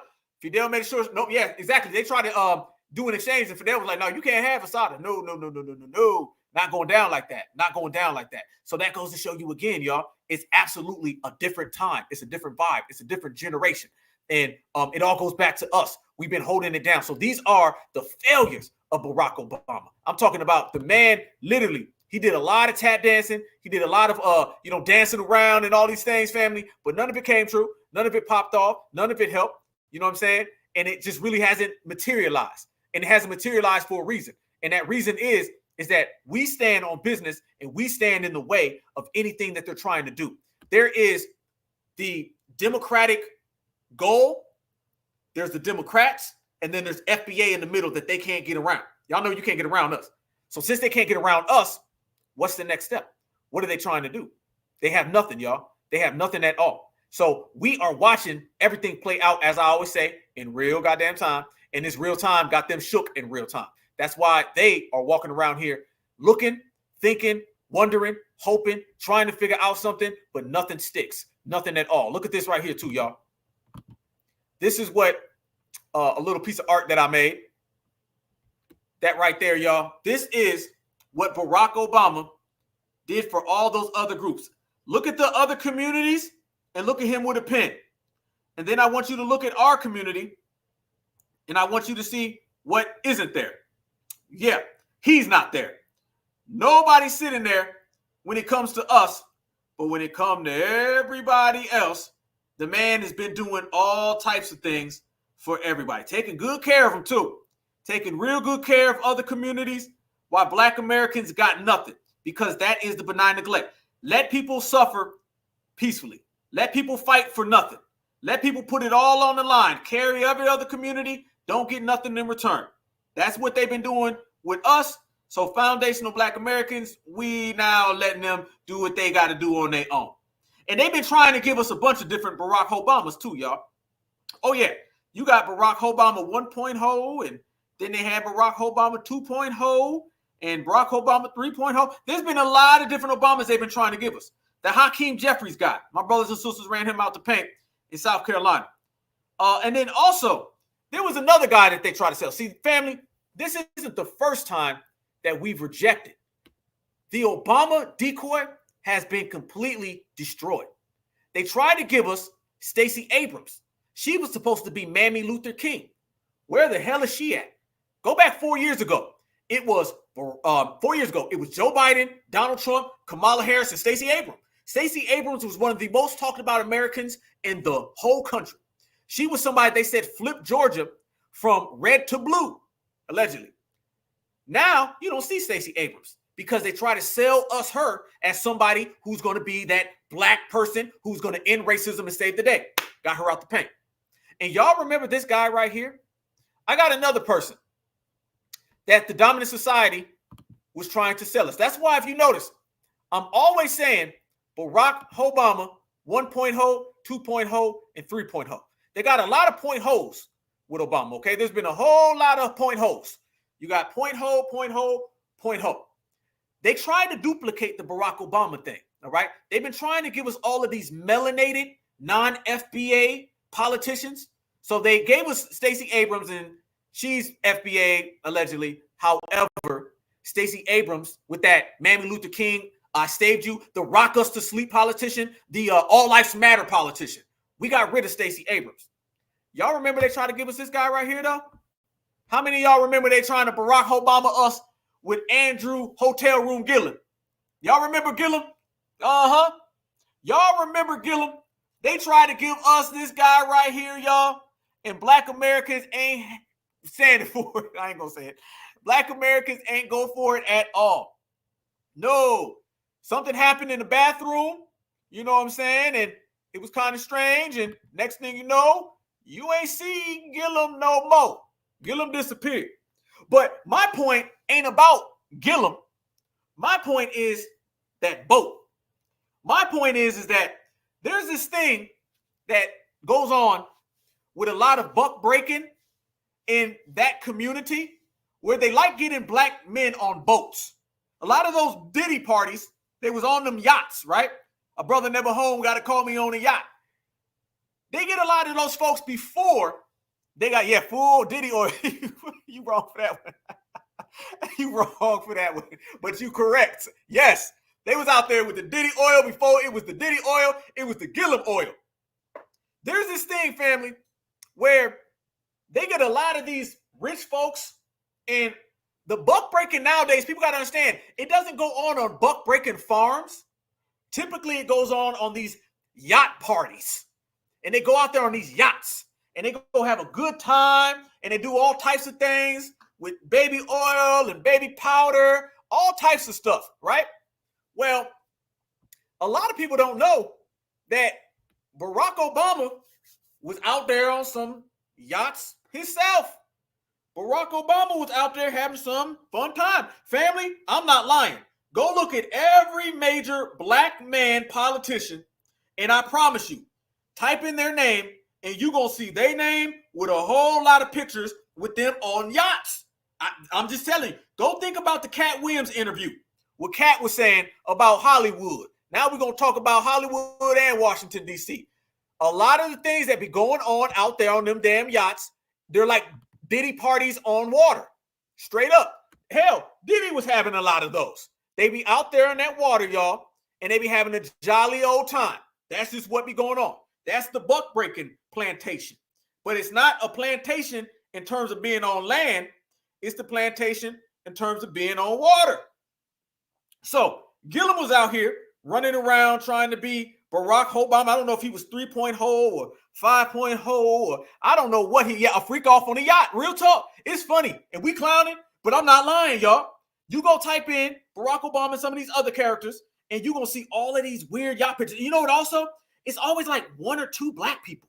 And it'd be like 70 other people from other communities. Y'all know damn well if you seen a picture of a plantation and it was 1 black person, and then you seen 25 other people, you know damn well something that ain't supposed to be happening is happening on that damn boat. Yep. So I say that to say this, family.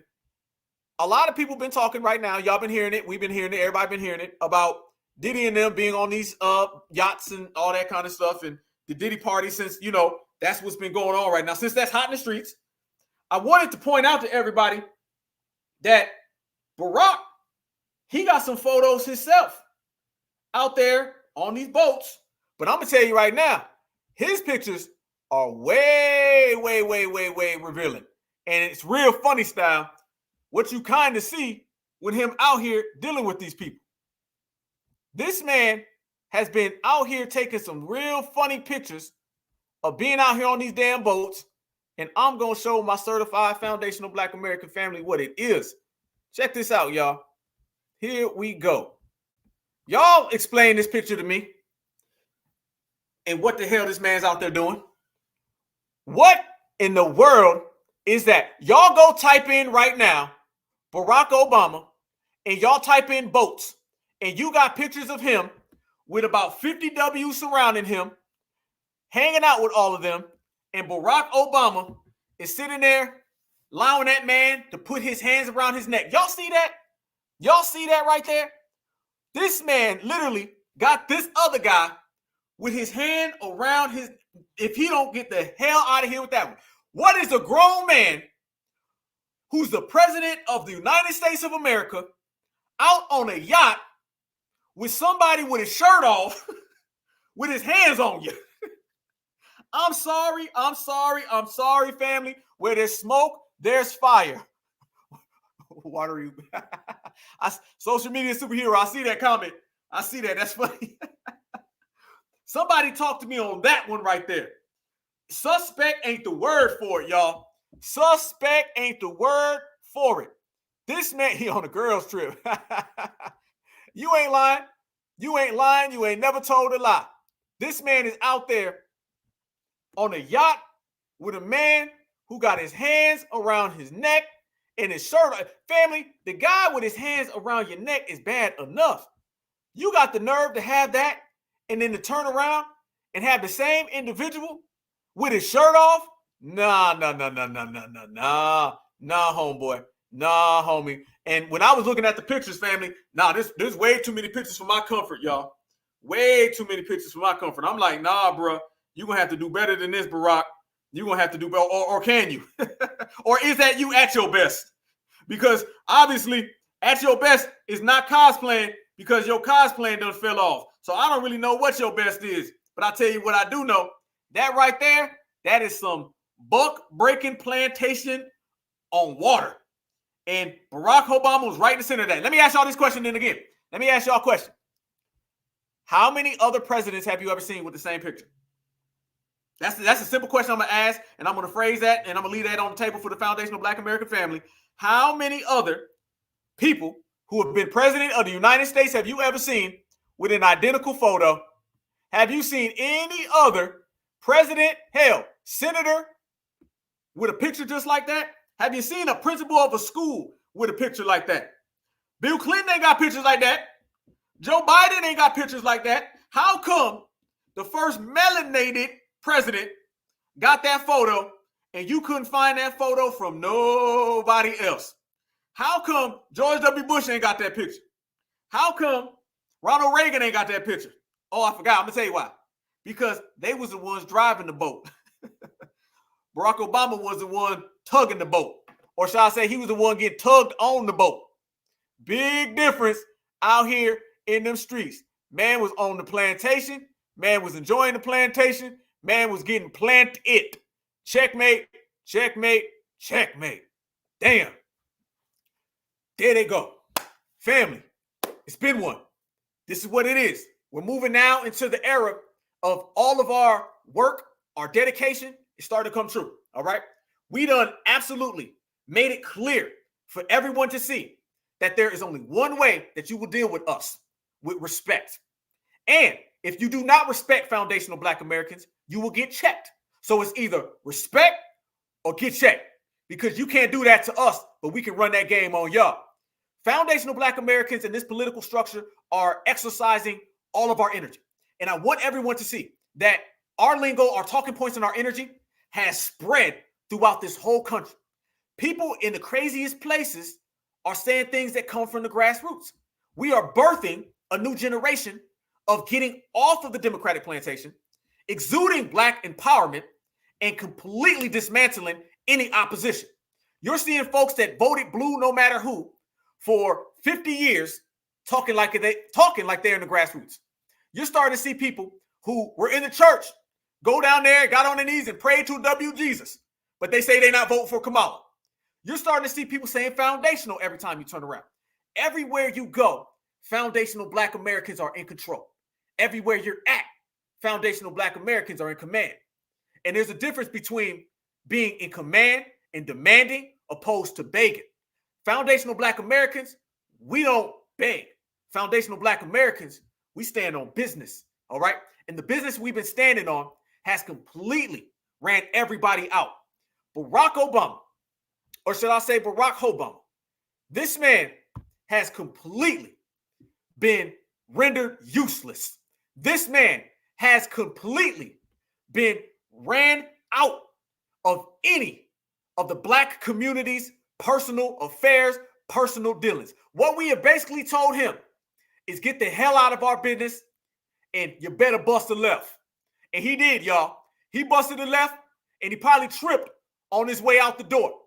We have kicked Barack Obama out of the FBA compound, which means you can no longer speak on, talk on, come around, or have any sort of babbling towards what we do. We have let the whole damn world know foundational Black Americans have always ran the yard. Foundational Black Americans have always been in control. And anybody who has any form of disrespect for our community gonna get dealt with. And you're seeing it now. They thought Barack Obama was going to energize the Democrats, all right? In reality, Barack Obama got checked in front of all the Democrats. He got to go right now back in front of all the W's, and he got to go back with his head down holding that L. We gave him that L. All we do was win. He got to go back right now and understand, you lost. You thought you was going to shame us in the voting. Can't nobody shame us. You thought you was going to scold us. Can't nobody scold us. You thought you was going to hustle us. Don't nobody hustle foundational Black Americans. We invented the hustle. Yes, it's called standing on business and building this damn country. How much more hustler do you get than that? So now that you're seeing him, he's got to go. Barack Obama is going to go running back. What's he going to do next? Come back around and start telling Black folks that we need to vote again for the next president? He's going to get the same treatment. Everybody's laughing at him. Everybody's making fun of him. Kamala Harris, poll numbers, trash can. She has nothing going. What really is moving her whole campaign? Family, she's had disaster after disaster. She can't even do an interview. And I'm telling y'all right now, everything we've been saying about her not being Black, that hurt her numbers. That really hurt her numbers, because there's a lot of Black people saying she's not Black, she's not one of us. And then we showed receipts. It's one thing to just say she's not Black. We've been showing receipts and documents. That's the beauty of having documents and representation when you come to the table. We've actually put everything on the table, y'all. We said she ain't Black, let me show you. Barack Obama, he's a tether, let me show you. The Democratic plantation ain't heavy out here in the streets, let me show you. And that's what's been winning. So essentially, y'all, they've been running a campaign of lies. They've been running a campaign of cosplaying. They've been running a campaign of, complete, utter disregard. And we've been kind of running our own campaign. We've been running a campaign of being certified, of being thorough, and being straight to the point, and being on code. Our on code campaign has been going neck and neck with the Democratic's multi-trillion-dollar campaigns. And we have lapped them. Sooner or later, you ain't even going to see them no more. They're going to be so far out the goddamn picture, you're going to forget that they were ever here. And that's exactly what we did. We G-checked Barack Obama, and we put that FBA flag down, and sooner or later, you ain't even going to remember that he was ever around. Sooner or later, every other tether that comes around trying to duplicate it won't happen. You may have Barack Obama 2.0, 3.0, 4.0, but I bet you won't get him no more. Ain't nobody even going to come around and try to play us, because we made it clear, we didn't put it out to the world that you will respect foundational Black Americans, or foundational Black Americans will check you, and we will do it in fashion. Our women will check you. Our men will check you. Our kids will check you. Our grandmas and grandpas will check you. You go out to Lake Lanier and the damn ancestors will check you. Everywhere you go, everywhere you turn, foundational Black Americans are controlling everything. We ain't that group. We ain't them groups. We're our own group. And what we do as a lineage, heritage, and culture, we're showing everybody right now that politics is changing for the better, and it's changing forever. What we're doing here, y'all, ain't going back. What we're doing right now is not going back. Do you realize that we are all in the presence of the greatest Black American era of all time? That's why I asked everybody, do we got baby boomers? Do we got Gen Xers? Do we got millennials? What we got up in here? Because every one of them is different. This ain't you're one, you're the other. It's a collection of all of us. Every last one of us together is making it happen. So this guy right here, Barrack Hussein Obama, you seeing right there, that comb over can't comb over no goddamn more, y'all. That comb over is sitting sideways. And that is because there's nowhere to go. He went back to Martha's Vineyard, and he's probably telling Michelle, I ain't never coming out the house no more. Them foundational Black Americans, they don't want me, then I don't want to be around because I'm tired of getting embarrassed. You see the difference? You see it, right? That is all because of the way we've been shaping and molding this country. I was in Washington, D.C., y'all, at the rally for reparations. A lot of people don't, you know what I'm saying, remember back in the day when Black folks went to Washington, D.C., they didn't really go to Washington, D.C. on some standing on business. They went to Washington, D.C. on some, well, you know, we'll see the way things turn out.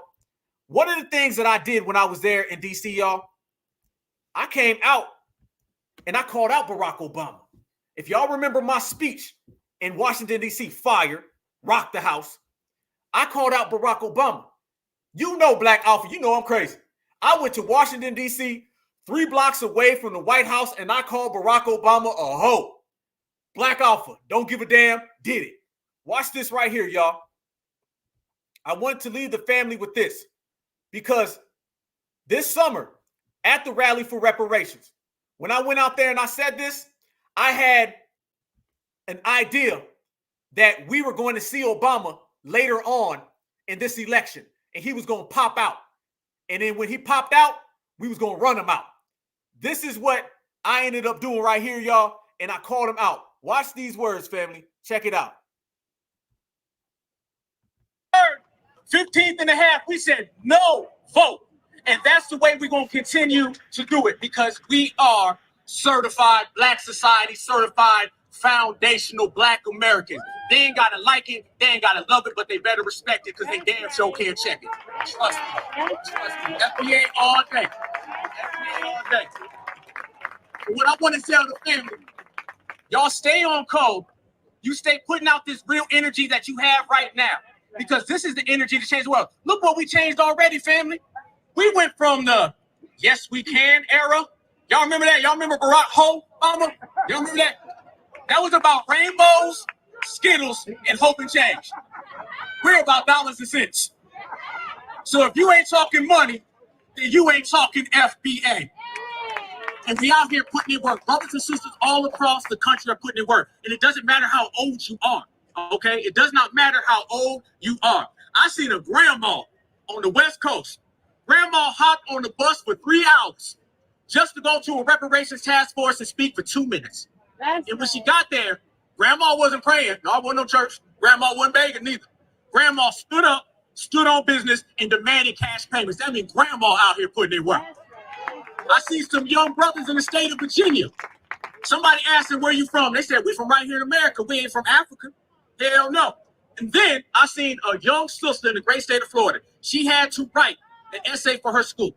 And with the essay, the teacher asked her, are you going to make it about Black Lives Matter? Young sister said, no. Then they said, okay, you're going to make it about All Lives Matter. Again, young sister said, no. Then the teacher got mad. Y'all know they got some Karens in the school trying to teach our kids. That's why we doing homeschool now, okay? Then the young sister stood up and said, I'm writing my essay about reparations for foundational Black Americans in the form of cash payments. M-O-N-E-Y. We putting in work. Exceptional. Exceptional. That right there. Everything that I laid out there in Washington, D.C. at the Rally for Reparations is exactly what's happening now. And everything that we said a year ago is exactly what's happening now. You watch us, family, we're calling our shot. Nothing but net. And we nailing it. That's the way foundational Black Americans been moving. That's the way foundational Black Americans are going to continue to move. It's all across the board.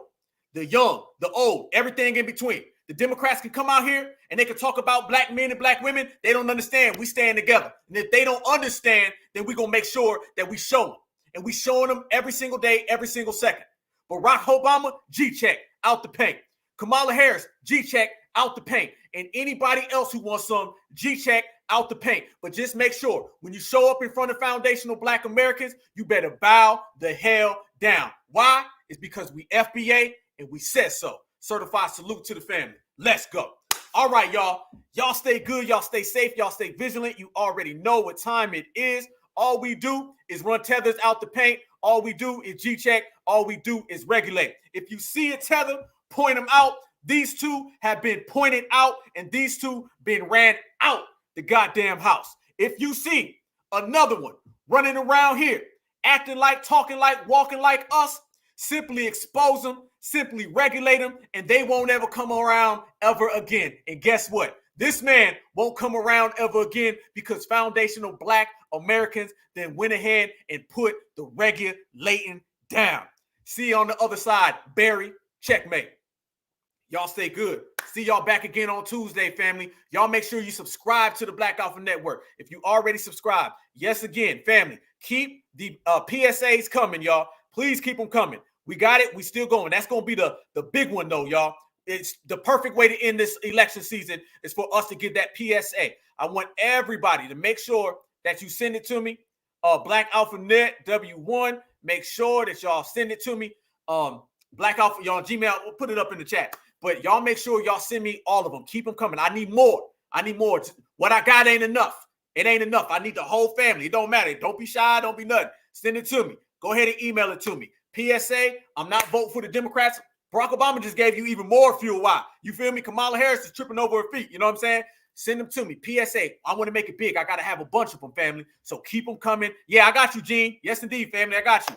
Anybody who sent them to me so far, I've got them, okay? If I email you back, that's mean like the file didn't come through or something, so I got to have you resend it or whatever. Or I might just shoot you a number and have you send it to my number. It's all good. We family. We FBA cousins, right? So, yeah, send them to me. It doesn't matter, y'all. Just keep them coming. That's going to be our final one, but it's going to be our voices. It's going to be our voices. So we've already regulated. We've already G-checked, and we're going to go ahead, family, and put that final nail in the coffin. That's the way we do, family. We're going to finally let the world know any plantation does not ever come around FBA. And foundational Black Americans, we live in this FBA compound. That is called the USA because we built it. That part. Y'all stay good. Y'all stay safe. Y'all stay vigilant, y'all. I will see you guys back again on Tuesday. Please make sure that you subscribe to the Black Alpha Network while you are here. Please make sure that you like and share this video. And please stay safe 24/7, 365. That is what we do. That is how we are.